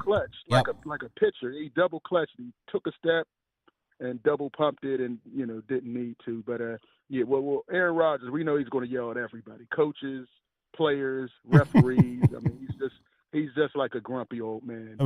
Broderick Jones, when he tackles him. Why would you tackle a quarterback? Take out his knee. Yeah. Well, one thing I can say, 2 quick points I wanted to make is, and I'll tell you why, but the way he responded from the first half of the season in a losing streak we kind of got into a little bit, is the way Terrell Austin responded in the second half of the season in the biggest games, Detroit. If I'm grading the first half of the season, I'm giving him a C minus. Second half of the season, I'm giving him a B minus, because, like I said, think about it. The final exams are coming up. I know, but the other point I wanted to make is, I think it kind of helped Pittsburgh a little bit with Darnell Washington being out this game. I'll tell you why. Okay. Darnell Washington shortens the field. Okay. That's when Aaron Rodgers chips. He gets Darnell Washington for the 5-yard reception. he turns it into 10. With him out, Freiermuth stretches the field right down the middle. And a lot of Freiermuth's receptions are big games and yak. Mm-hmm. I mean, I think the Steelers lead the NFL, if I'm not mistaken, in yards after catch. But Luther, did you have anything else? Yes. Two things. One, I didn't think they were going to miss Najee Harris at all, and I think it was proven by Gainwell getting the MVP, and both of those guys having great year, Warren and also Gainwell. That was huge. And I think Mike Tomlin needs this win more than anybody else on the team. Cool. Of course, T.J. Watt and Hayward need it, but 6 in a row, Tomlin needs it more than both of those players, I believe. Yeah, make sure you vote, Luther. Make sure you go out there and vote, bruh. Oh, as soon as I get off the car, I'm going to get out there and vote. But, okay, cool. It's a great show. I'm enjoying it. Excellent. Appreciate talking to you guys. Thank you. All right. Man. Happy New Year to you, Luther. Thanks a lot, Luther. All right. Talk to you later. Thanks for the call. Okay. Hey, you going on the cruise? You forgot to ask. Hey, keep this in mind too, fellas. When we grade Mike Tomlin, as we said, every team needs to be able to deal with injuries. But there's no doubt in my mind, fellas, if Aaron Rodgers played that Chicago game, the Steelers would be 11. They might be 11-5, not 11. They might be 12-5, right? Because they win that game, and then that Cleveland game, you really don't worry about. Okay, so that could have been two more wins right there if he played that Chicago game. And then whatchamacallit was let down there. We would have really had this thing sewed up Cincinnati. Because before, I think at the beginning of the year when we made our predictions, I think I said 4 or 5 losses. So, well, what did Mike Tomlin say in his press conference? What did he say? Oh, if my aunt had a male part, she'd be my uncle. Yeah. Right. So, but you got to come with that line at the right time. It's all about timing, Ken. That's what we're talking about. We're talking about. But that was in the response to somebody asked. Yeah. That was. I was saying it in terms of hypotheticals. Yeah. What I'm saying, JT, Tomlin was quick with it. Ken wasn't quick. Well, how wasn't I quick with it? Because you asked, what did he say? I was setting him up. That's one of JT's. What do you think I'm here for? That's even worse. Yeah, that's even worse. He expected me to know. JT always says that. When we're on the golf course, he always says that. Just think if I would have hit it to the right. Yeah. That's what I say it. Yeah. Thank you for remembering that. So I think we interrupted you on the list of coaches let go, GMs. Just a couple more offensive coordinators. Cliff Kingsbury mutually separated with the Commanders. Also, the defensive coordinators with the Commanders. Joe Witt is also heading out. And the Lions offensive coordinator. Yep, yeah. John Morton, he's out defensive as well. Coordinator, right? I saw their offense. Might have been defense. Yeah, they fired the Detroit Lions fired their defensive coordinator. Okay, my mistake. Who? And that's the Lions. I thought they fired the OC. I thought they did. No, it wasn't the OC. They had the number one offense. No, we got to keep in mind, JT, the head coach. The defense is the one that let them down. The head coach took over the play calling. Yeah, but I thought I saw, well, maybe I'm wrong. I don't know. I thought it was a defensive coordinator. Yeah, Detroit Lions fire OC John Morton. Yeah. I got it. Okay, so we get that. Because this is his first year. I mean, now I know how, what's his name, feels from San Francisco. Yeah. So, and did you mention the one from Dallas? Yes. Right. That's what's started. Yeah. Eberflus is out as DC. Yeah. So there's a lot of speculation as far as who's going to replace him, and we mentioned Brian Flores. Yeah, and there's a lot of speculation around Todd Bowles as well. Nothing happened as of yet, so we'll keep an ear out. But I imagine we'll probably see a few more coordinators, over the next few throughout the week, I should say. Yeah. Also, there's a couple reports that Stefanski's already interviewing with Tennessee and I believe the Giants, and it came out that John Harbaugh has 7 teams already interested in him. Which I could understand that. Yeah. He should. Yep. But Stefanski, I wouldn't hire him. I don't think he's a good head coach. I think he won his coaches of the year, 2 of them, by default. I know he has a losing record over his career. Yeah. Okay. I'm not sure if you have that there. And I don't have it. And I think that's the stain that no matter what Cleveland gives you whenever you leave, right?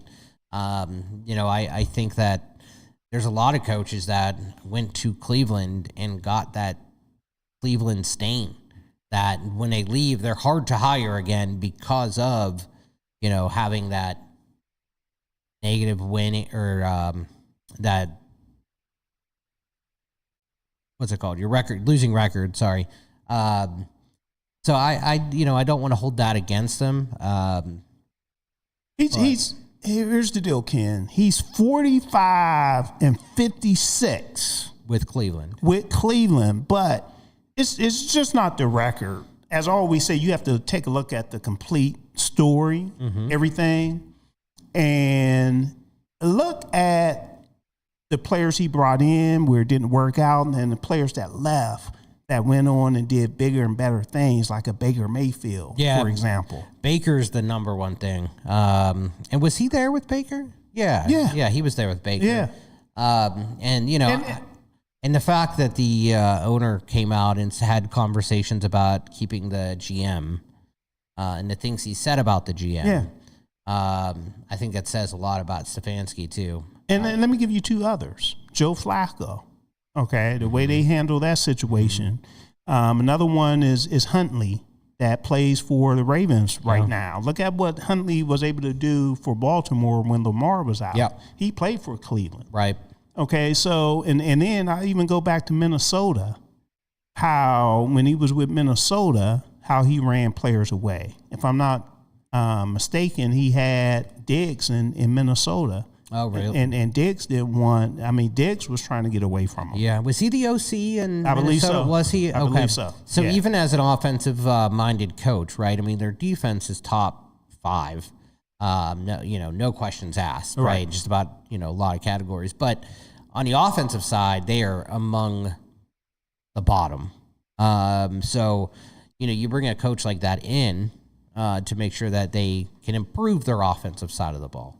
And it looks to me like they did not complete that because they're right now in yards per game this season. They were 3rd from the bottom, so 29th. Yeah, and so many years, and I know the quarterback has a lot to do with it. Deshaun Watson, he was brought in, that hasn't worked out. He's been injured the majority of the time he's been with Cleveland.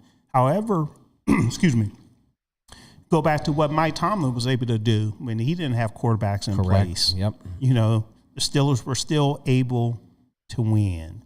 I don't think he's a good head coach. That's me. So I wouldn't be out there trying to hire him. What we're going to do, fellas, we're 15 minutes past our break that we were supposed to have at the bottom of the hour, 7:44 p.m. here on a Tuesday night in rainy Pittsburgh, Pennsylvania, but we have a lot of joy because our Pittsburgh Steelers are going to the playoffs, and one of the ways we're celebrating, we added an hour to the show tonight, so we will be going on until 9 o'clock. So our next break we're going to do at 8 p.m.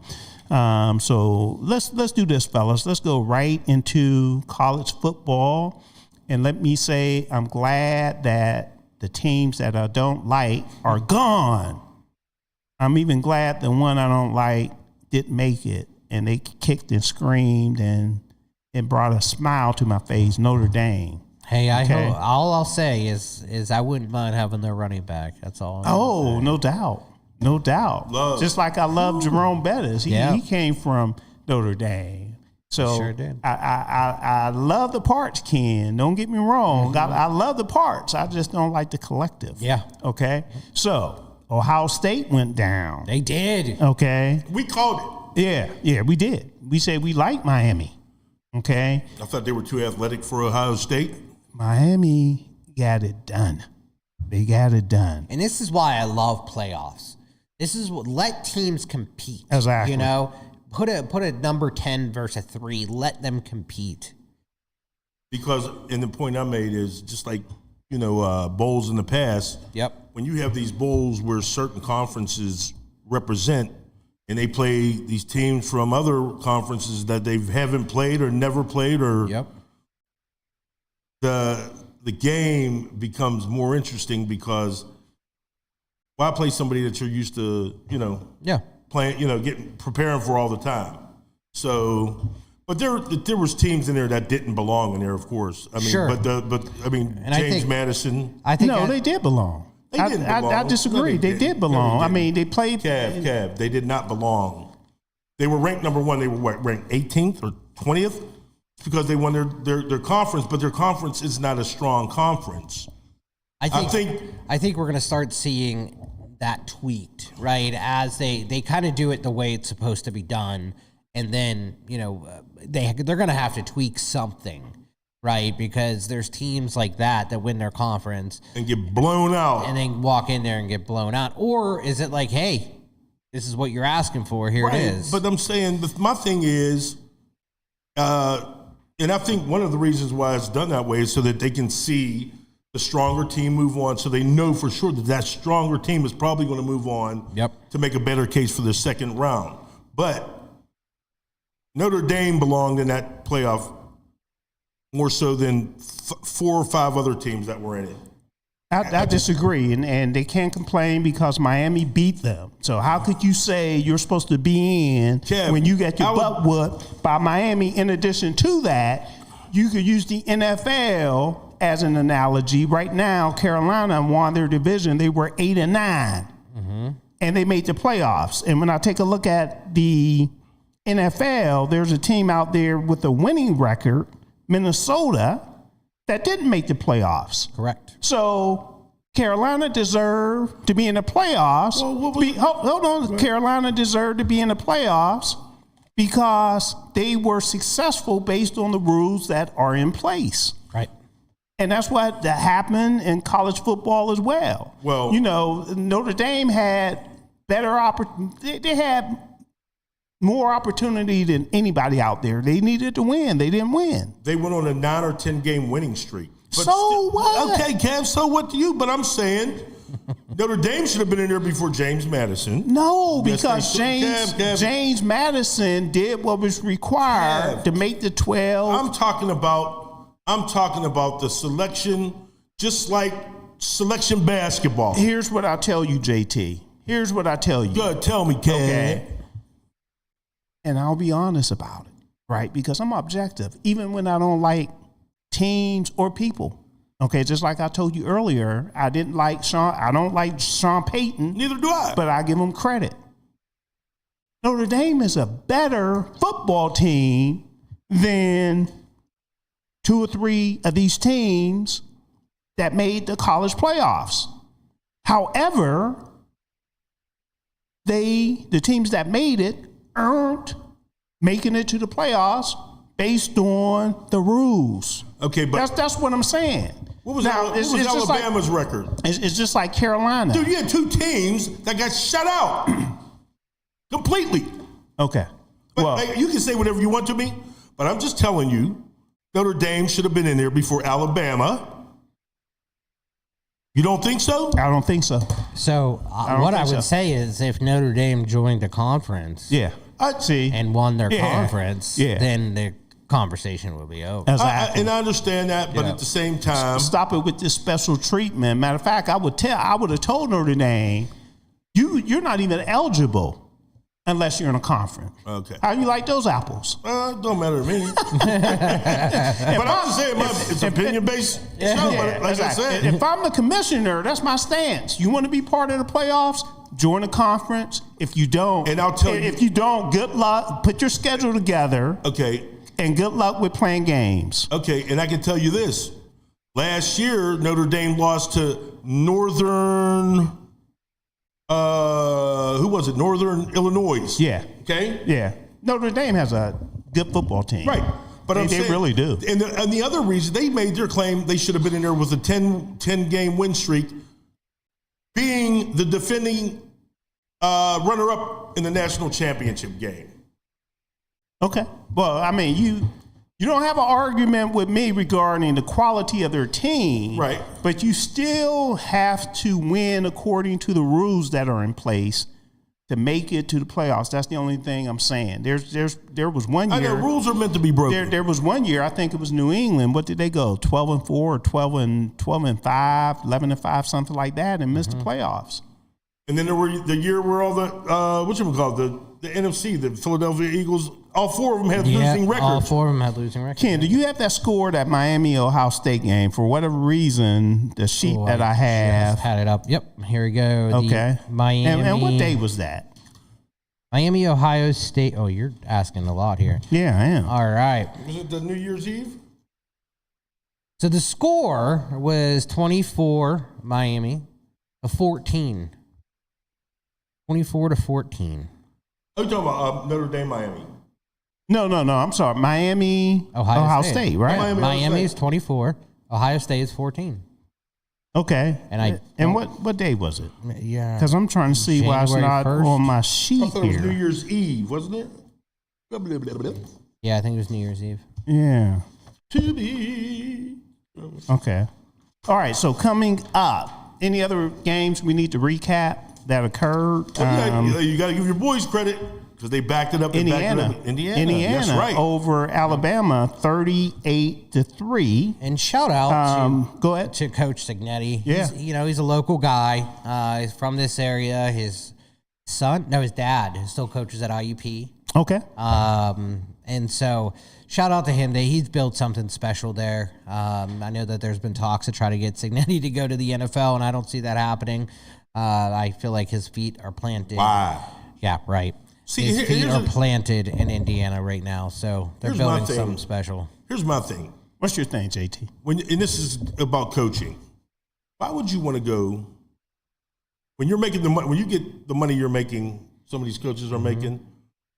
Why would you want to go? I mean, I understand it's you want to put your chest out and say I'm an NFL coach, but for what reason do you want to take a pay cut? Right. You know what I'm saying? And you play less ahead. I mean, what, 7 or 8, 10 games? Would it be a pay cut? But a lot of times it is, yeah. Sometimes. I mean, they just re-upped his contract for, goodness, I think it was $10 million a year or something. That's what I'm saying. So, but remember, Kev, it is a pay. I mean, it isn't a pay cut because you're playing 10 less games. 10 to 7, depending on the playoffs. Yeah, but it's like night and day as well. Yeah, with recruiting. With NIL, recruiting, the transfer portal. Yeah, but it's just so remember, different. a lot of the recruiting, and I went through it, is done by the position coaches. It still falls on the head coach. I understand that. Okay. But for instance, when my son got recruited for Wisconsin, yeah, the head coach really didn't. He talked to him. But the head coach really didn't step in till my son committed. It all depends on who you are. I mean, if you're a 5-star recruit, you better believe that head coach is involved. Well, like I said, but I can just say because, for what I went through, my son wasn't a 5-star recruit, but at the same time, coming out of Shady Side Academy, they didn't even Wisconsin defense. They didn't even redshirt him. So, but back to the monetary side of it, Signetti just got paid just signed a contract, 8-year, $92.8 million extension. How much? 8 years. 92.8, which is 11.6 million annually. Okay. So that's competitive. Okay. And like I said, I'm not sure what the average NFL coach makes. Yeah, because they don't really talk about it much. It's not, some teams make it, put it out there. Some is disclosed. All right, so we had that game that went down. Ole Miss, I should say, beat Georgia 39-34. Oregon over Texas Tech 23-0. Okay, that was in the quarterfinal. Did I miss any games in the quarterfinals? Let me see. I think we're good. Now, moving on to the semifinals, we have Oregon versus Indiana, and that is actually a Friday game at 7:30 p.m. on Thursday. Let me go back to Thursday, this coming Thursday, January 8th, 7:30 game. There is Miami versus Ole Miss. So I know we're picking pro games later on. Who do you two like to make it to the championship, and who do you like to win? I want Indiana to win it all. Okay. Hands down. Versus who? At this point, I would like to see Miami. So you're going Miami. Yep, I'll go Miami, Indiana, and then Indiana, and you're saying Indiana is going to win. Mm-hmm. You, JT? Well, I'd like to see Ole Miss just for the simple fact of what Lane Kifflin did. You like to. I'd like to. But who do you think? I'm saying I'd like to see them beat Miami. Because I would like to see Indiana beat Oregon, because right now we're looking at a different team that's going to win the national championship that hasn't been in. I mean, when's the last time a different team has really won the national championship? Like Michigan. So you're saying Ole Miss versus these are teams that we're not used to winning them. You're saying Ole Miss versus Oregon. Ole Miss versus Indiana. And I'd like to see Indiana win it all. I'd just like to see. I see, JT. I would like to see Ole Miss beat Miami. I don't like this. I would like for the Steelers to win the Super Bowl, but they're not my Super Bowl pick. It's Indiana, Ole Miss, and then Indiana's going to win it all. Okay. But he would like. I would like. I just said I'd like to see. Trying to hedge. Said I'd like to see Ole Miss beat Miami. Yeah. Okay. Although Lane Kiffin Catholics versus convicts. Lane Kiffin to LSU it's going to be something special down there. Here's who I'm going with, fellas. He'll divvy up the money. He'll get that. Excuse me. I'm going with Indiana beating Oregon, Miami beating Ole Miss, and their coaches could go do whatever they want to do. Okay? Mm-hmm. The ones that are still left. And then I got Miami winning it all. Oh. I have the ACC, right? ACC putting college football on notice to say, you all better recognize the U is back. Mm-hmm. And I think they'll win it all. I like it. I think they'll win it all. Number 10 seed. See, this is what I'm all about. I am all about lower seeds winning it all. I just am. You have to get in to have an opportunity. Absolutely. And those that don't play by the rules like Notre Dame, they don't get in. You have the bouncer at the door and say, step back. They're going to start their own. Step back. They're going to start their own. They better believe, man, I tell you, they better be happy I'm not the commissioner, because I would tell them. I think we're all happy. You know, you're not. You're not making the playoffs unless you get in the conference. I'm just happy to be here. Yeah, that's good. All right. So we're coming up on our 8 o'clock break, fellas, and what we need to do when we get back, we need to talk about our Pittsburgh Penguins. Ken needs to give us an update. Hot. And let us know what's going on. We'll also do our Pittsburgh Steelers, Houston Texans preview. And then we also need to talk Pitt men's basketball NBA update. And I think that will be it for our next to the last segment. And then our last segment, we will get into the NFL playoff picks and bracket competition, Super Bowl picks, all that kind of good stuff. So what we'll do, fellas, don't go too far, because we're going to take a real quick break. This will be probably about a minute. And then when we come back, we'll get to everything that I talked about. Here we go. I got a Sally, and she don't squall or eat pork with a spoon or fork, but I heard that. Jam to the beats of Pittsburgh's DSEN.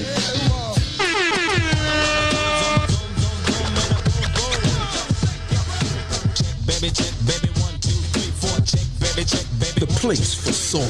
Baby check, baby 1, 2. 1990, Chubb Rock jumps upon the scene with a lean and a pocket full of green. The green doesn't symbolize I made it on the top, but RoboCop. The place for soul. The tone of the Popeye cut your butt. Kids are screaming, the media says what? to see if you gon' lie, you gon' love me. I was getting bras way before I got the money. Jam to the Since I'm in beats the star, they don't love me. of The ceiling got stars, but the DSEN. star got no ceiling. Stick it out, poke it out. Yeah, I know I let you slide before. The place for soul. Trust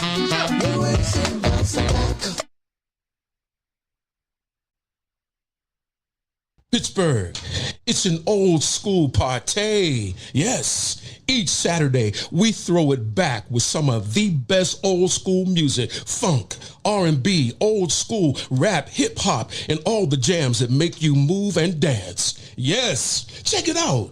Each Saturday, right here on Pittsburgh's DSEN, all the old school jams, 6 to 11 p.m.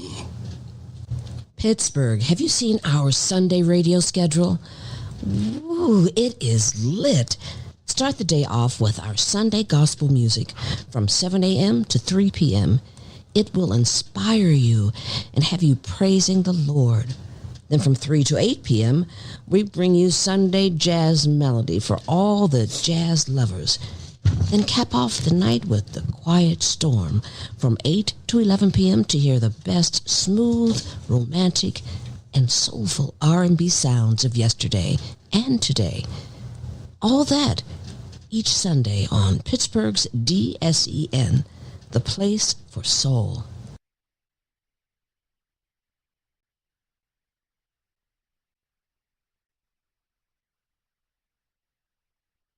Yeah, you know what it is. Black and yellow, black and yellow, black and yellow, black and yellow. Yeah, you know what it is. Black and yellow, black and yellow, black and yellow, black and yellow. Yeah, you know what it is. Everything I do it big. Yeah, All right, we are back.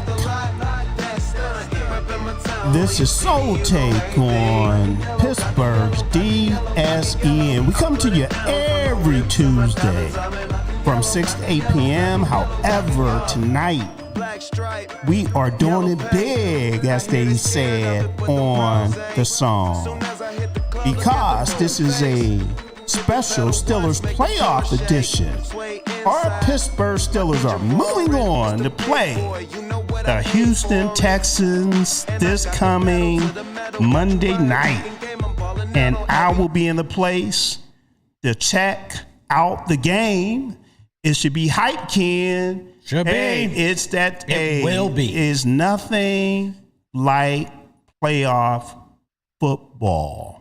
Okay, there's a question in here. Yeah. And I just want you and I, like, just real And by quick. the way, everyone, I'm Kevin Cameron. That's Ken Craig. And JT, as you saw during the break, stepped away. He had to leave to take care of some stuff. I actually thought I had our static ad up. We were live, but we were cool. We didn't do anything No. we shouldn't have been doing. Go ahead. No, there's a question in the chat. Yep. And I just wanted just quick yes, no. We don't even have to dive into it, okay? But it was asked, should the Steelers bring Aaron Rodgers back? I think so. Given that, I don't think there's I don't think there's a losing, put it this way. I think it's only a win-win.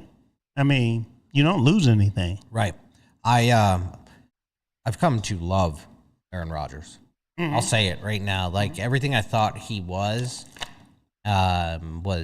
false. Like, with the media, with the team, he's been great for the team. He's at that point in his career where I feel like he wants to develop people. So I would be really happy with it. Yeah. Like I said, I think it's not a situation where, you'll lose out.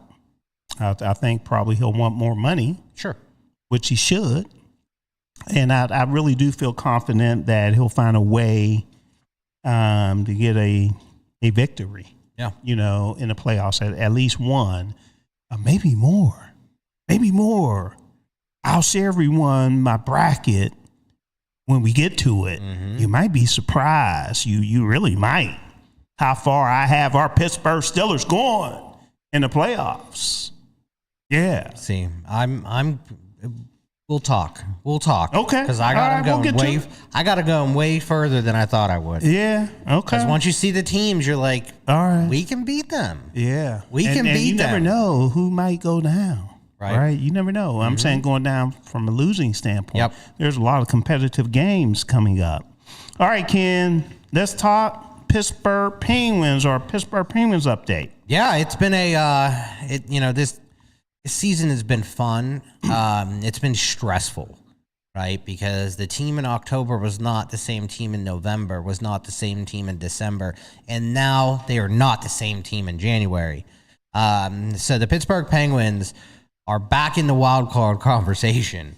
We, you sure? Oh yeah, yeah. This week they are. Okay. They are. All right. This just shows how tight the division is, right? So within the Metro division, the Pittsburgh right now is in 5th place with 49 points.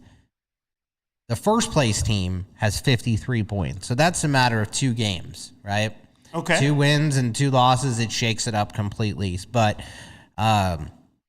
they're currently tied for first in the wild card spot with 49. And go ahead. How many games in? We are exactly 41 games in. We are at the midpoint of the season. Okay. When is the All-Star game?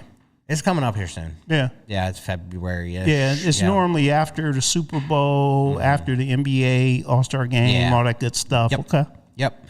We also have the Olympics this year too. So okay. So we might not see an All-Star game with the Olympics this year. So, well, let me correct that. We will not see an All-Star game with the Olympics this year. But this team's heating up, right? So, like I said, we're tied for the wild card spot. Only 4 points out of the first place in the Metro, like I mentioned. And Evgeny Malkin is back on the ice this week. He missed 14 games with a upper body injury. Came out that his arm, kind of shoulder, was hurting quite a bit, and couldn't move it. So he's been out for the past 3 weeks. So he's going to be back on the ice here soon.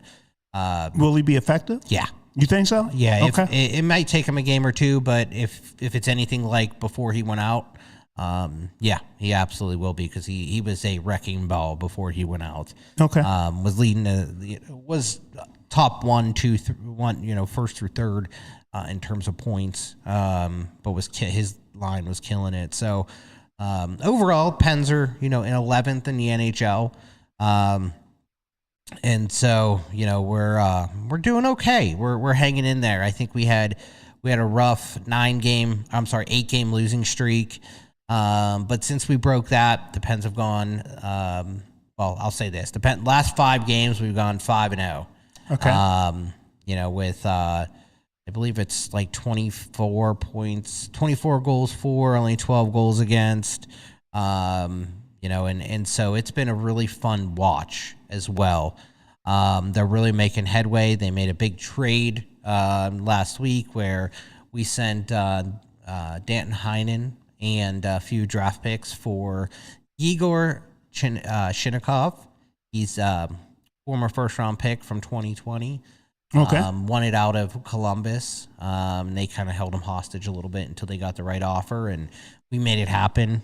He's already impacting, had a goal in his second game, and had a big assist to win the game the other night. But our man, Sidney Crosby, was named the NHL's, for last week, he was named the second star of the week by the NHL. So Sidney Crosby had 4 goals and 4 assists last week. Huge week for Sid. He had 2 goals in a game, and then he had the winning goal last game against Columbus. So the whole team, I mean, it's a fun watch. If anyone wants to see a really, a team of some superstars mixed with some grinders, that's what you'll find, right? And so come down to the PPG Paints Arena. The next game is Thursday versus New Jersey Devils. We're going to have a big streak here coming up of games. This Thursday coming up in a couple of days. Yep, this Thursday coming up. This month, I believe, let me look at the schedule. We have New Jersey Devils coming up on Thursday, then Calgary on Saturday. And then next week, we have 3 home games as well. But so if you get a chance, come down to PPG Paints Arena. It's a fun crowd. The game is fun. It's a really good time to be down there. And it's a really good time because you get to see a mix of older stars like Sidney Crosby and Evgeny Malkin, but you also get to see the younger guys like Ben Kindle and Rutger McGroarty and Igor Chinnikov too. So it's awesome.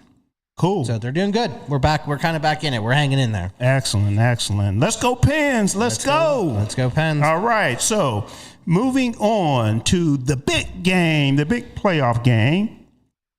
Our Pittsburgh Steelers playing the Houston Texans. I think JT talked about it a little bit before he left. He went back and talked about some old games, but did he go back? He didn't talk about the Oilers, right? I'm not sure how many people out there know about the previous Houston team, the Houston Oilers. Mm-hmm. Okay.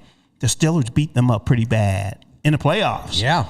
A lot of those games were here as well. So, but that franchise is now went to Tennessee. Texas. Tennessee, yeah. So Tennessee. now Houston's a new franchise. They still got the same name. Yeah. From the same city. Yeah. That's what I'm talking about. Yeah. So we just need to replicate that 1970s success of the Pittsburgh Steelers over Houston in the 2020s, right? Yes, we do. Okay, We absolutely do. 2026. So far, Okay. we're 5-3 against Houston throughout since 2002 when they joined the NFL. So Okay. we are 5-3. Or I'm sorry, Pittsburgh. Pittsburgh leads 5-3. The last game we played was in 2023, where we lost 30-6. So that was the last time we played them in a regular season game. And when was it? 2023. October 1st, 2023. Pittsburgh Steelers 6, Houston Texans 30. Wow. Yeah. Wow. Yeah. Big difference. So, this Monday needs to be totally different. Last time we played them at home, though, we won 28-21. That was in September of 2020. Okay, so those are previous teams. Yeah. So this is a whole different team. Houston is coming in here. What did I say? 9 straight wins, if I'm not mistaken. And they're hot. So 9 straight wins for Houston. And in the NFL, they're actually the 3rd best team with takeaways. So they're above. They're above the Steelers, which we pride ourselves on takeaways. However, this is a team that also prides themselves on takeaways. Right, and the offense doesn't turn the ball over a whole lot as well. Even though C.J. Stroud, the quarterback, I don't think he's having a great year. I think he's having maybe a decent year at best. 19 TDs, 8 interceptions, a little bit over 3,000 yards, so 3,041 yards. They don't scare me offensively. I know they do have some weapons as well. Nico Collins, the wide receiver, he's their leading yardage wide receiver. The leading receiver that has the catches is Dalton Schultz. He's a real good tight end. So he gets a lot of targets. I think he has 82 catches. Yep. They're very comparable, right? I think when yards per game, you're looking at Pittsburgh with 305, Houston 327. If you're looking at what is this passing yards per game, Pittsburgh's 202, Houston is at 218. When you're looking at rushing per game, rushing yards per game, I should say, Pittsburgh's 103, Houston is 108. Okay. So we are very comparable, right? But I'd rather have our running backs than their running backs. So they have Woody Marks as their leading rusher with 703 yards. They also have Nick Chubb, and I thought I saw that he was a healthy scratch. Might have been. This past week. So it's not the same Nick Chubb that we used to see. No, I don't think so as no. well. However, he's still rushing for over 4 yards a carry. I think it's like 4.1. So, yeah, we can't sleep Nick Chubb. I'm not real familiar with their leading rusher, Woody Marks, but his numbers. This is his first year in the league. Don't look good. Yeah. Averaging 3.6 yards a carry. Yeah, this is his first year in the league. Came into the league just very much just trying to get an opportunity and kind of turned it into a starting gig just based on I don't want to say he reminds me of like a Jaylen Warren coming into the league, but very much that kind of runner, but not the success that Jaylen Warren has had. And Jaylen Warren, when I looked at his numbers, he's been doing good, don't get me wrong. But even though I poo-poo 1,000 yards for a running back these days, it still would have been nice for him to get 1,000 yards during the season, and he ended up with 958 yards for the year. And one of the reasons for that, he split time with Kenneth Gainwell. Big splits. Yeah, so Kenneth Gainwell, just to share with everyone, had 114 carries versus Jaylen Warren's 211. So that actually cut into the carries that Jaylen Warren would have, which is fine. I think in a 17-game season, I think it's important to have two quality running backs. And in most weeks, like when you look at the snap counts, like when Jaylen Warren is on the field and when Kenneth Gainwell is on the field, it's snap counts, right? So they may have Kenneth Gainwell on the field, second and third down because they're going to be passing downs.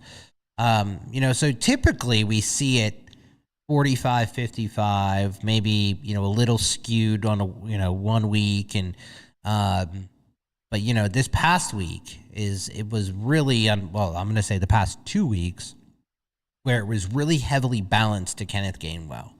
Kenneth Gainwell got 68% and 67% of the snap count the past 2 weeks. Yeah. So again, for this particular game, having DK Metcalf back is huge. Going up against this defense, I just think I feel real good about it. I really do. Aaron Rodgers is playing good ball.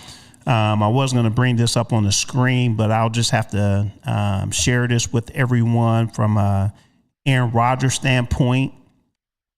The first 11 games with Aaron Rodgers, let me make sure that this is right because he missed the game. So, so he played 16 games this year. So the first 11 games, his record was 6-5, a win-loss record. Completion percentage. Let me do it this way. So the first 11 games, the Steelers were 6-5 with Rodgers. The last 5 games, 4-1. Okay. Completion percentage. First 11 games, 65.2. Last 5, 66.5. So just a little increase there. Here's where there's a big increase. Passing yards per game, 189.6 in the first 11 games. The last 5 games, 247.2 yards per game. Okay. So, and then this really sticks out. TD to turnover ratio. And I think they're using the turnovers here as fumbles as well as interceptions. And they have to because he only has 7 interceptions, but they have him with 8 turnovers. So 19 TDs, 8 turnovers in the first 11 games versus the last 5, 6 TDs, 0 turnovers. That's huge. Okay. The passing rating went down a little bit from 95.4 to 93.7. But the bottom line is Aaron Rodgers is really playing good ball. And to go back to that, you mentioned his interceptions, right? He hasn't thrown an interception since the beginning of November against the LA Chargers. Okay. So he's gone 7 weeks without throwing an interception. And they're going into the game again facing the number 3 team in turnovers. Yep. Okay. So something is going to have to break here. Hopefully it breaks in the Steelers' way, even with the win streak that Houston has, winning 9 straight. You know, the only thing they can do now is to win the Super Bowl to keep that streak going, or it's going to stop somewhere along the way. Why not have it stop here in Pittsburgh? Their head coach, DeMarco Murray, did I get his name right? DeMeco Ryan. DeMeco Ryans, yep. Okay. So I really like him. I think, I think he's a good fit. He used to play for Houston, and I think he's doing a tremendous job. So I know he'll have his team prepared. Like I said, just, the Steelers need to protect Aaron Rodgers. Okay, protect Aaron Rodgers. The Steelers need to be able to run the ball. Both of the Steelers running backs that we mentioned, Warren and Gainwell, they're both rushing for over 4 yards per carry. Okay, so the Steelers need to leverage that. Not only do the Steelers need to leverage that, okay, they need to help. Well, I guess this is leveraging, okay, with what I'm about to say. The outside linebackers that Houston has, they're really good. So so that's one of the way you can slow them down, and that's Hunter and Will Anderson. Yep. Yeah, so they're really good. So to keep them honest, if you're able to run the ball, do play action off of the run, hit Calvin Austin as well as DK Metcalf, hit Pat Frymuth over the middle. I just see the Steelers being able to score and win this game. Well, I think on the other side of that is we have to keep CJ Stroud. We have to keep him uncomfortable. We cannot. They have, and I'll say pretty close to atrocious offensive line. Okay. So there's no reason why our front defensive line and Cam and Keanu and Derek, why they should not be all over that front of or that middle of the offensive line. They should be pushing them back. And then that should open it up for Highsmith and TJ Watt coming around the corner. So we need to keep CJ Stroud just uncomfortable back there. We need to make him throwing the ball before he wants to, and very similar to what we've done to some other teams this year. Very similar. And another stat that sticks out for this particular game as well. I understand that Houston, and I didn't get into the details. Mm-hmm. Okay, so I'm only telling part of the story this time. Okay, they're 0-6 on the road in the playoffs. I like it. 0-6 on the road. I like it. And then Mike Tomlin is 12-0 at home on Monday Night Football, even though that's a regular season stat. This is just another game. Yeah. So we're just trying to provide all the information. So also for those out there, if you would like to be a part of the discussion, all these things we're talking about, as well as anything that might be on your mind, sports related, we are going until 9 p.m. The numbers are on your screen. If you're listening on the radio side, take a look at our website. The numbers are there. But I'll give them to you again. Call a number 412-213-8995, or you can text us 412-218-3888. Okay. So I'm looking at their last, and I'm just adding this for context because you had mentioned they just went on a 9-game win streak. Yep. And just looking at their last those 9 games, there's some big names in there. The Jaguars, they beat.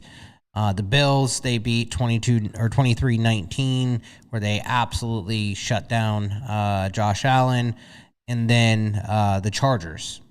Those are the only 3 playoff teams that they were able to beat. Otherwise, it's the Colts, Jags, Chargers, and the Bills. Okay. And then there was the Colts, Cardinals, Raiders, Chiefs, and Titans.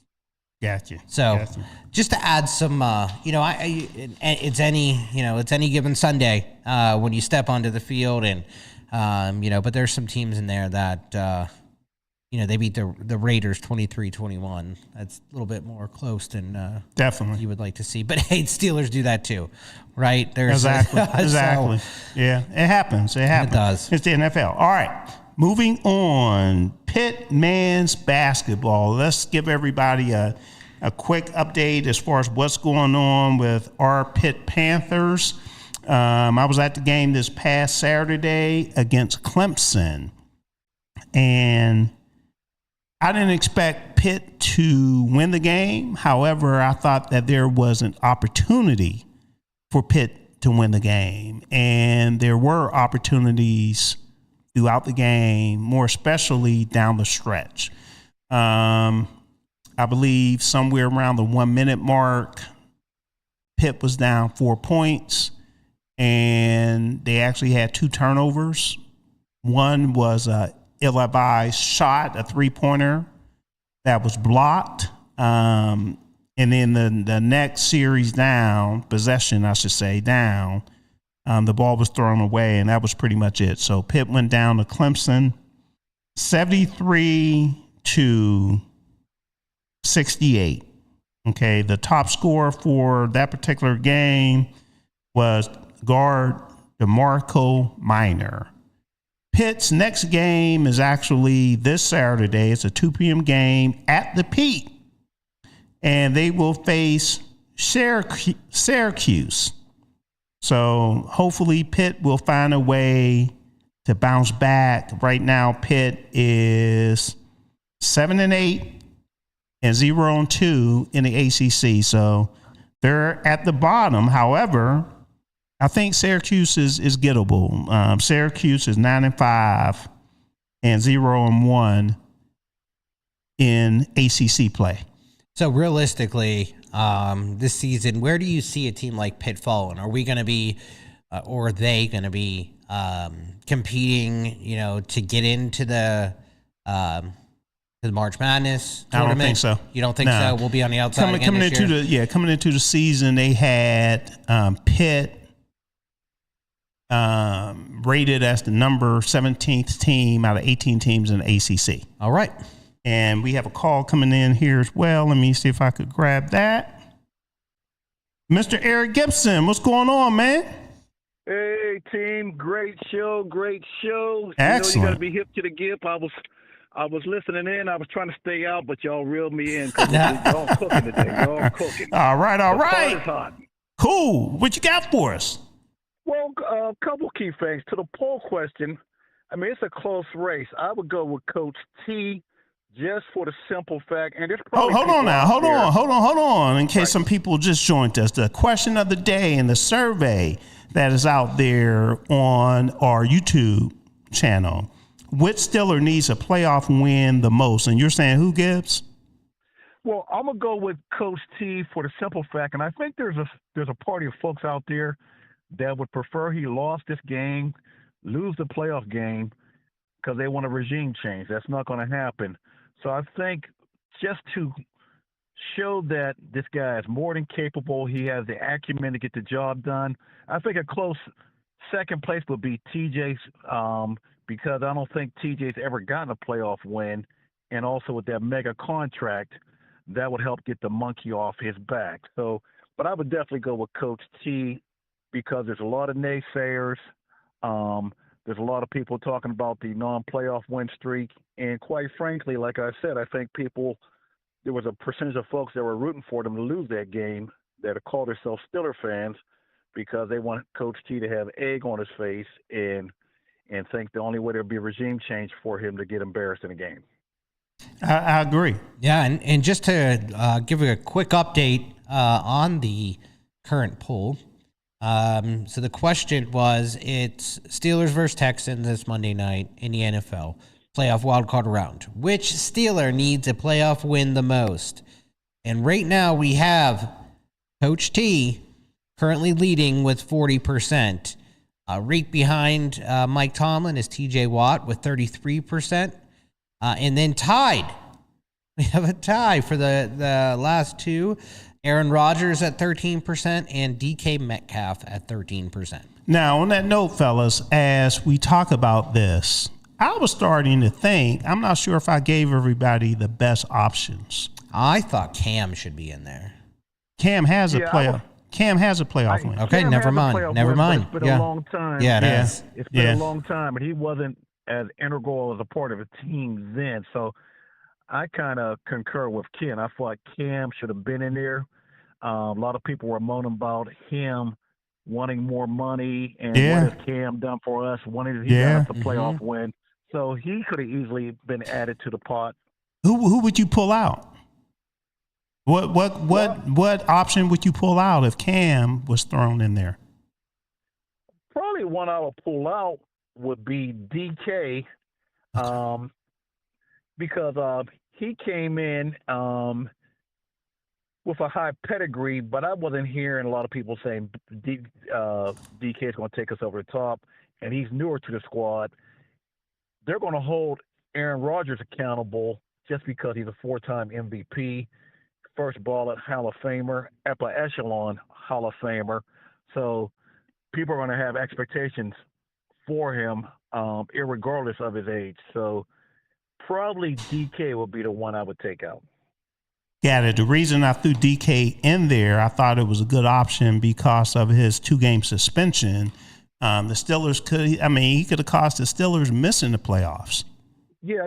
I mean, I like him either or, but if I had to pick one, that'd be it. Okay. Because you've seen, and it seemed like they were getting more on cue these past 2 or 3 games with DK before the suspension, and kind of parlay that into my keys for victory, which Monday will be a playoff victory on the offensive side of the ball. You guys hit a lot of the hallmarks. They got to run effectively. Obviously, they have to give Aaron time and keep him semi-clean. I think Aaron will take a few more chances to hold on the ball a little bit longer because he knows it's a win or die. So if he feels something's breaking up, he might hold up. I like when they do the deep ends to DK and don't concentrate on the go balls, the screens, and the outs. The deep ends with that big body cutting in on 20-yard cuts and things of that nature, 25 yards. He really ate up Baltimore in those. Freiermuth eating up the middle. I think those things will be key on the offensive side. Run, utilize the middle. DK is going to help occupy some of the field. They're starting to catch some magic with Freiermuth again, so I think that's a good signal, a good sign. And I think you're going to see them finally connect with a big one to Jonnu. I know they had the play call up was perfect. He was wide open. They're going to finally connect with him. On the defensive side of the ball, if you recall, I know C.J. Stroud's been off this year, hasn't been himself. They've had a lot of offensive injuries. The offensive line has been suspect. He dissected them in a regular season game they played a couple years ago. So he has the acumen to do that. So don't let him get comfortable. That line's been injured. Don't let C.J. get comfortable. Right. He does. He can make all the throws, and they have a big-time receiver. So that's key to continue. If Cam was able to come back what he did last week, because he played a Hall of Fame game. Yeah. C.J. has another game under his belt. Highsmith played a good game.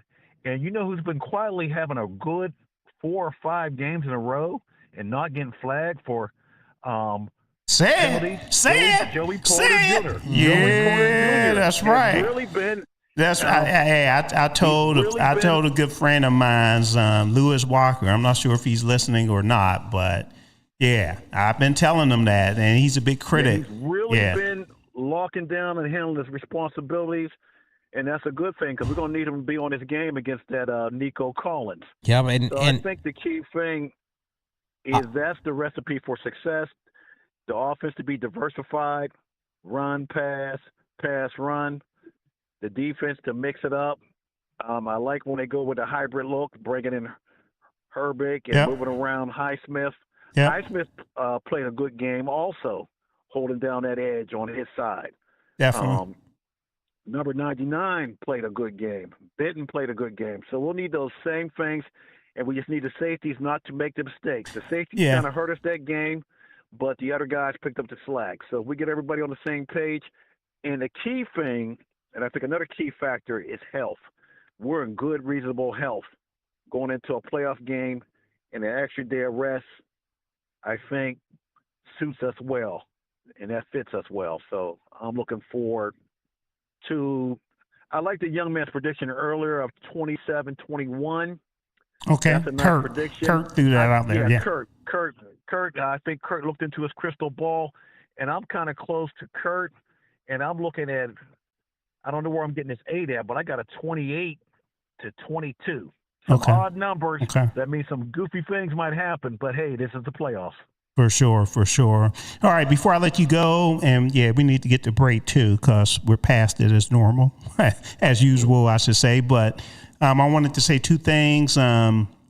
Minnesota, they have a tough defense, and if we were able to win against Minnesota, basically on the road, I think we could do it against Houston at home. The last thing I wanted to run by you, because we talked about this regarding the survey that's out there. Who needs the playoff win the most?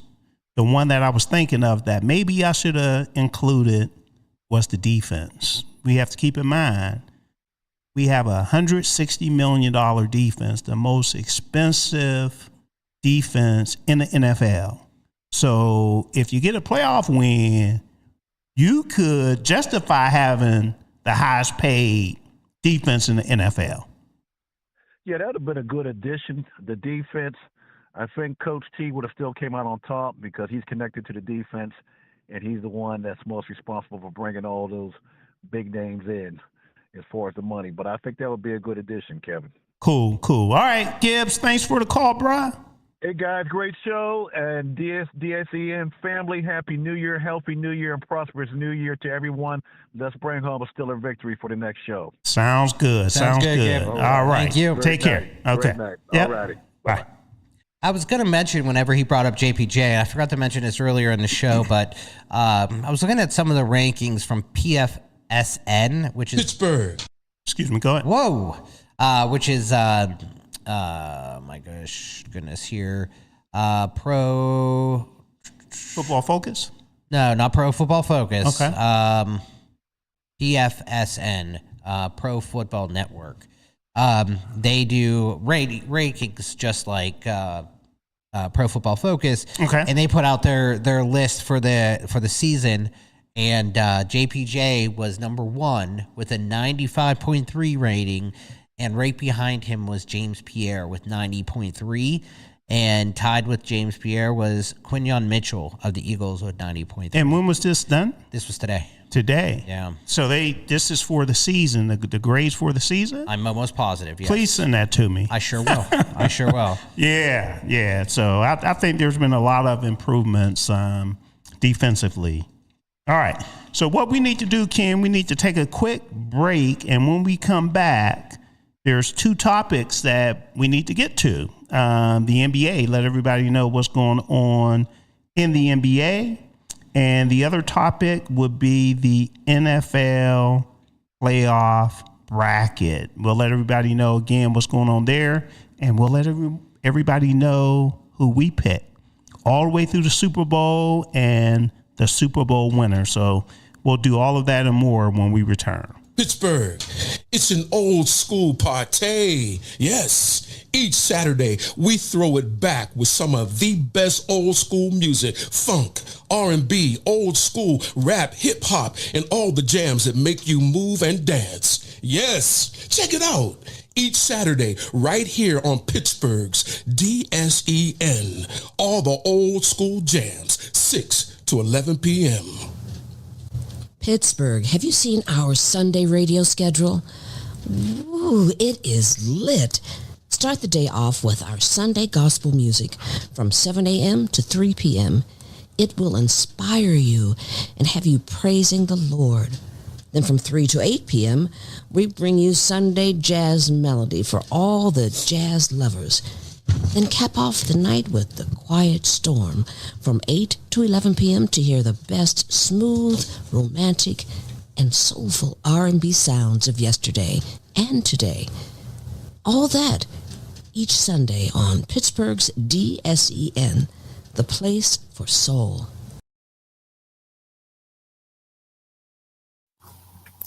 Looking for a cost-effective way to help increase your company's bottom line? Look no further than Soul Pit Media. With our award-winning print, internet, podcast, and Soul Pit television options, we can help your business get to that next level. For more information, contact Craig Dawson at 412-407-7685. That's 412-407-7685. And let Soul Pit Media take you to that next level. Business owners thinking about back-to-school promotions and replacing summer flavors with pumpkin? What about your taxes? Reduce your stress and tax liabilities by planning for tax time now with Cameron Professional Services Group. CPSG takes your goals, values, and visions to create a custom tax plan catered specifically to your business. We work closely with you to ensure that as your business grows and goals shift, so will your custom plan.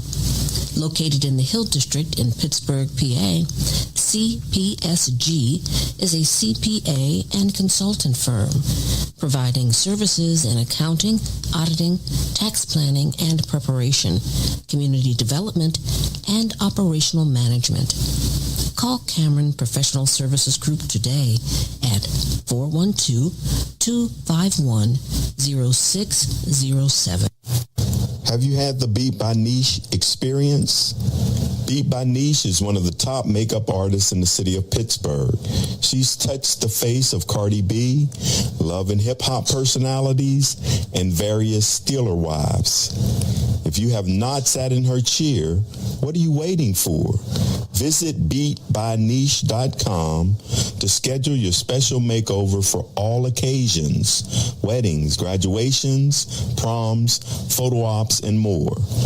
Visit beatbyniche.com and experience the touch of excellence.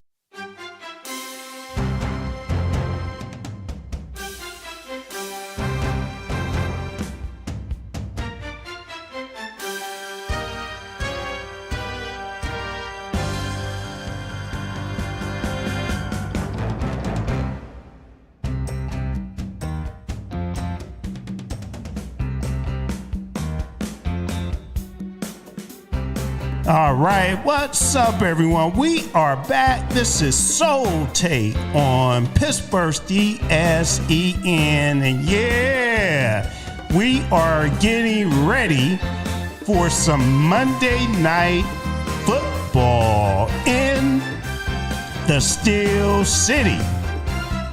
Our Pittsburgh Steelers will face the Houston Texans. I think, what time is it? 8:15, Ken? 8:15 on Monday? I think it is. My name is Kevin Cameron. You're right. That's Ken Craig. JT James Taylor was here for the first couple hours. So we are fired up, and we believe that our Steelers will bring home the victory. We really do. We really do. So hopefully we'll have another Victory Tuesday here on Soul Take. All right. Before we get back to the NFL and the playoff picks, let's give everybody a quick update on the NBA. A lot is going on in the NBA. The big guy from San Antonio, Wembley, is expected to return today, if I'm not mistaken, as well. San Antonio's been having a really good year, and they surprised me, Ken, because I didn't have them doing too well this year. I actually think I had them outside of the playoffs. But they're saying that he's supposed to come off the bench against the Memphis Grizzlies on Tuesday, tonight. I'm not sure what time that game is, but we'll look it up real quick to make sure everyone knows. Now, OKC, since I mentioned San Antonio, OKC lost to San Antonio here recently, back to back or within the same week. Did you have something? No. So that was a surprise. And right now, OKC over the last 10 games, even though they're still leading the Western Conference at 30-7, their last 5, they've been pretty shaky. They've been 5-5. They lost their last 2. So we'll see how things continue. Now, San Antonio, that I mentioned, they're 25-10 in second place in the Western Conference. And then there's Denver, 24-12, and Houston and the Lakers are both 22-11, and Minnesota at 23-13. So just some of the teams that I'm giving an update on over in the Eastern Conference. Let me make sure I have the phone screen back up, because we're still taking phone calls if someone would like to get in within the next 13 minutes anyway. Excuse me. On the Eastern Conference side, Detroit, they're balling 27-9, 6-4 over their last 10. Another team, Boston, with the loss of their star player, I didn't think that they would be doing as well as they're doing. They are 23-12, and they're 8-2 over their last 10. The Knicks, 23-13, 4-6 over the last 10. Toronto, 22-15, and Philly is 19-15 at 4-5. And then Orlando is the 6th seed if the playoffs were to occur today at 20-16. So again, those are just some of the teams that we wanted to give an update on. And also Murray, he's expected, and this is for the Kings, he's expected to miss 3 to 4 weeks with an ankle sprain as well. Okay, so I think we're good from an NBA standpoint as far as the major updates anyway, Ken. So let's get back to the NFL, and we need to do our picks. Okay, we mentioned earlier that Ralph McCormick won our regular season pick'em game. So we'll have him in to give him his gifts, or I should say his gift. I'm not sure if it's going to be one gift or multiple gifts here, but we need to give him something. Give him something. Right, we need to give him something. Yeah. So I'll communicate with Ralph, get him in here, make sure he gets his gift.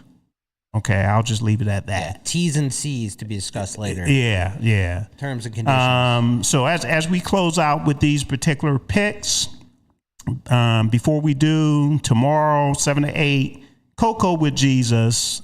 Check that show out. If you believe in Jesus, you'll love it. Pittsburgh's DSEN, we're having a cruise. Please get the information on our website. The cruise is November 7th through the 14th. And then, as I mentioned, we are doing a bracket challenge for the NFL playoffs. All that information is on the website. Please join us to compete and have some fun. All right. Ken, do you have your bracket? Oh, I got it. All right. Matter of fact, let me see if I could bring it up and actually share it with everyone as well. We already know who we're picking for Monday night. Yep. Okay. So what's the first, as I bring it up, what's the first game you have over there?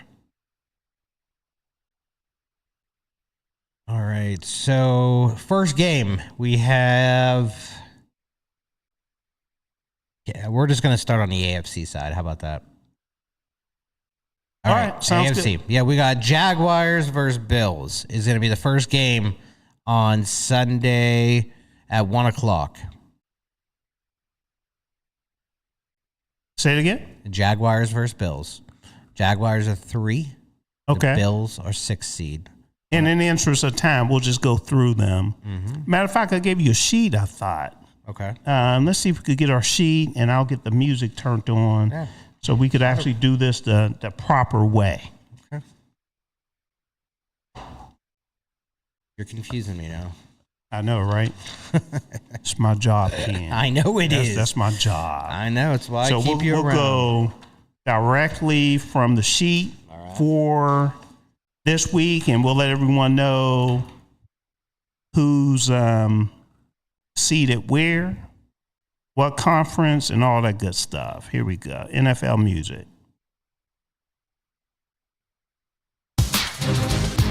All right, go ahead, Ken. All right. We got the 3rd seed, Jaguars, taking on the 6th seed, the Buffalo Bills. Who do you got? For this one, I am going with Buffalo. Ooh. I'm going with Jacksonville. You're going with Jacksonville? Okay. I don't have the other side of the NFC. All right, you know what you want me to do? Yeah, go ahead. Okay. I don't have the NFC side. All right, so let's start from the top. These are the Saturday games. Saturday, January 10th. The Los Angeles Rams at Carolina. No. That's an easy one, right? Yeah, LA. Okay. Green Bay at Chicago. I am taking Chicago. That's an 8 p.m. game. Mm-hmm.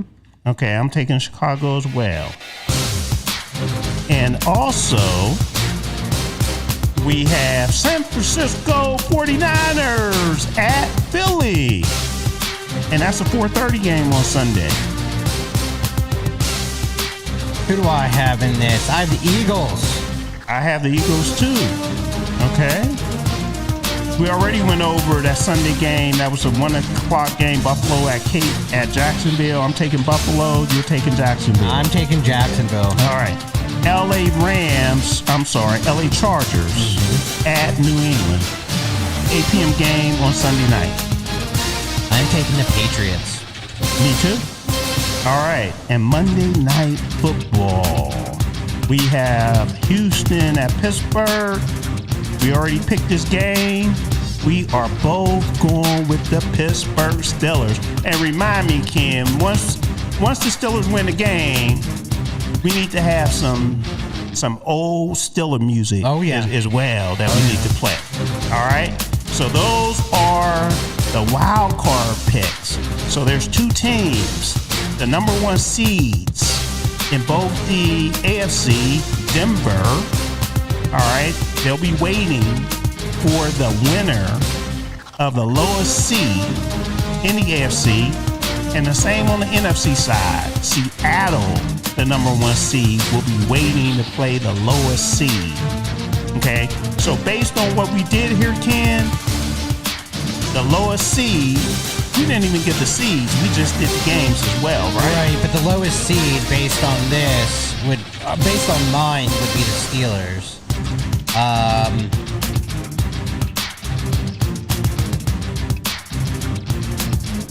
And I gave you the bracket too, didn't I? You have the bracket right there? I only had half of it on. Okay. I only had the AFC side on it. That's all right. So I have it right here. So again, in the AFC, Denver number 1, New England 2, Jacksonville 3, Pittsburgh 4, Houston 5, Buffalo 6, and the LA Chargers 7.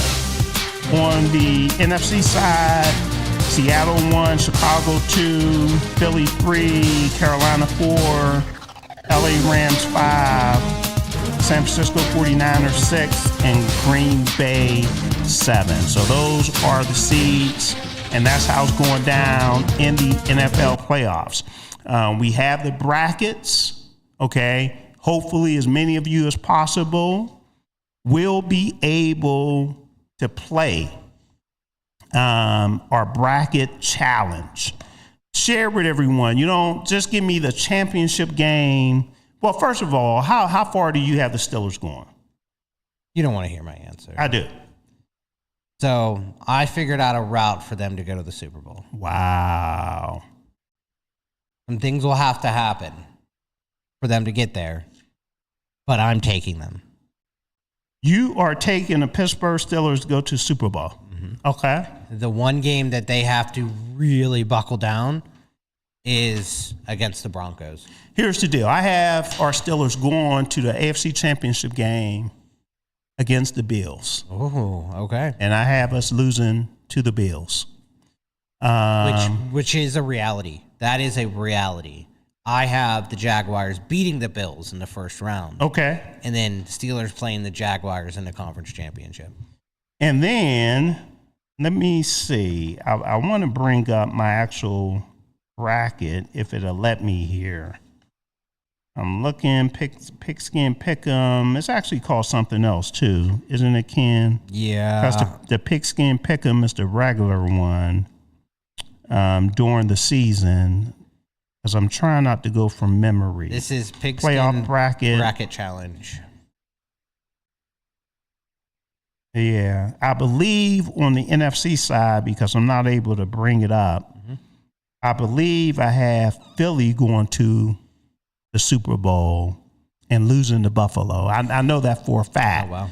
But who in the NFC? I think I want to say I have them beating the Rams. Yeah, the Rams, I initially had them going. And then as I went further into it, I have the Seahawks playing the Eagles in the conference championship. Okay. I have the Seahawks winning over the Eagles. So it'll be a Steelers-Seahawks. Wow, that will be interesting. Super Bowl. Just real quick to run down the picks again. I got a text that said the music might have been too loud. We agree with all picks but one. We have the Rams winning over Carolina. We have Chicago winning over Green Bay. We have Buffalo. I have Buffalo over Jacksonville, but that's the one we disagree on. Ken has Jacksonville. We agree Philly will beat San Fran. We agree New England will beat the Los Angeles Chargers. And we agree that our Pittsburgh Steelers will beat Houston. So we're right at 8:59. Ken, let's wrap this thing up. 30 seconds. Yeah, let's go. Let's have some fun, Pittsburgh. We're back in the playoffs. Let's keep your hopes high. Let's all tune in this weekend and let's cheer your team on. And let's see us next Tuesday for a post-victory show. Excellent. And let me say, wow. For those of you that might know me personally, I love this time. I love this time. One of the biggest Pittsburgh Steelers fans that you can find.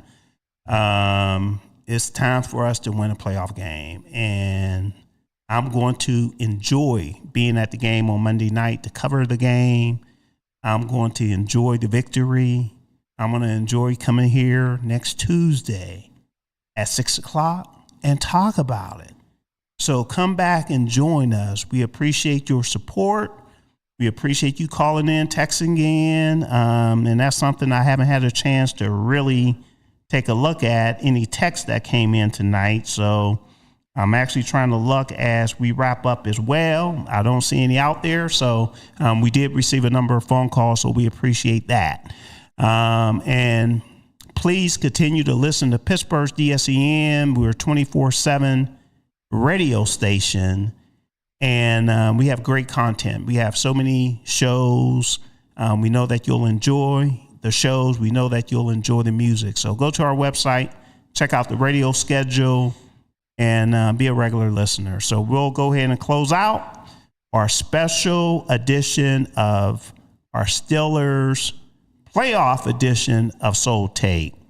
Everyone, take care and be blessed. We appreciate you.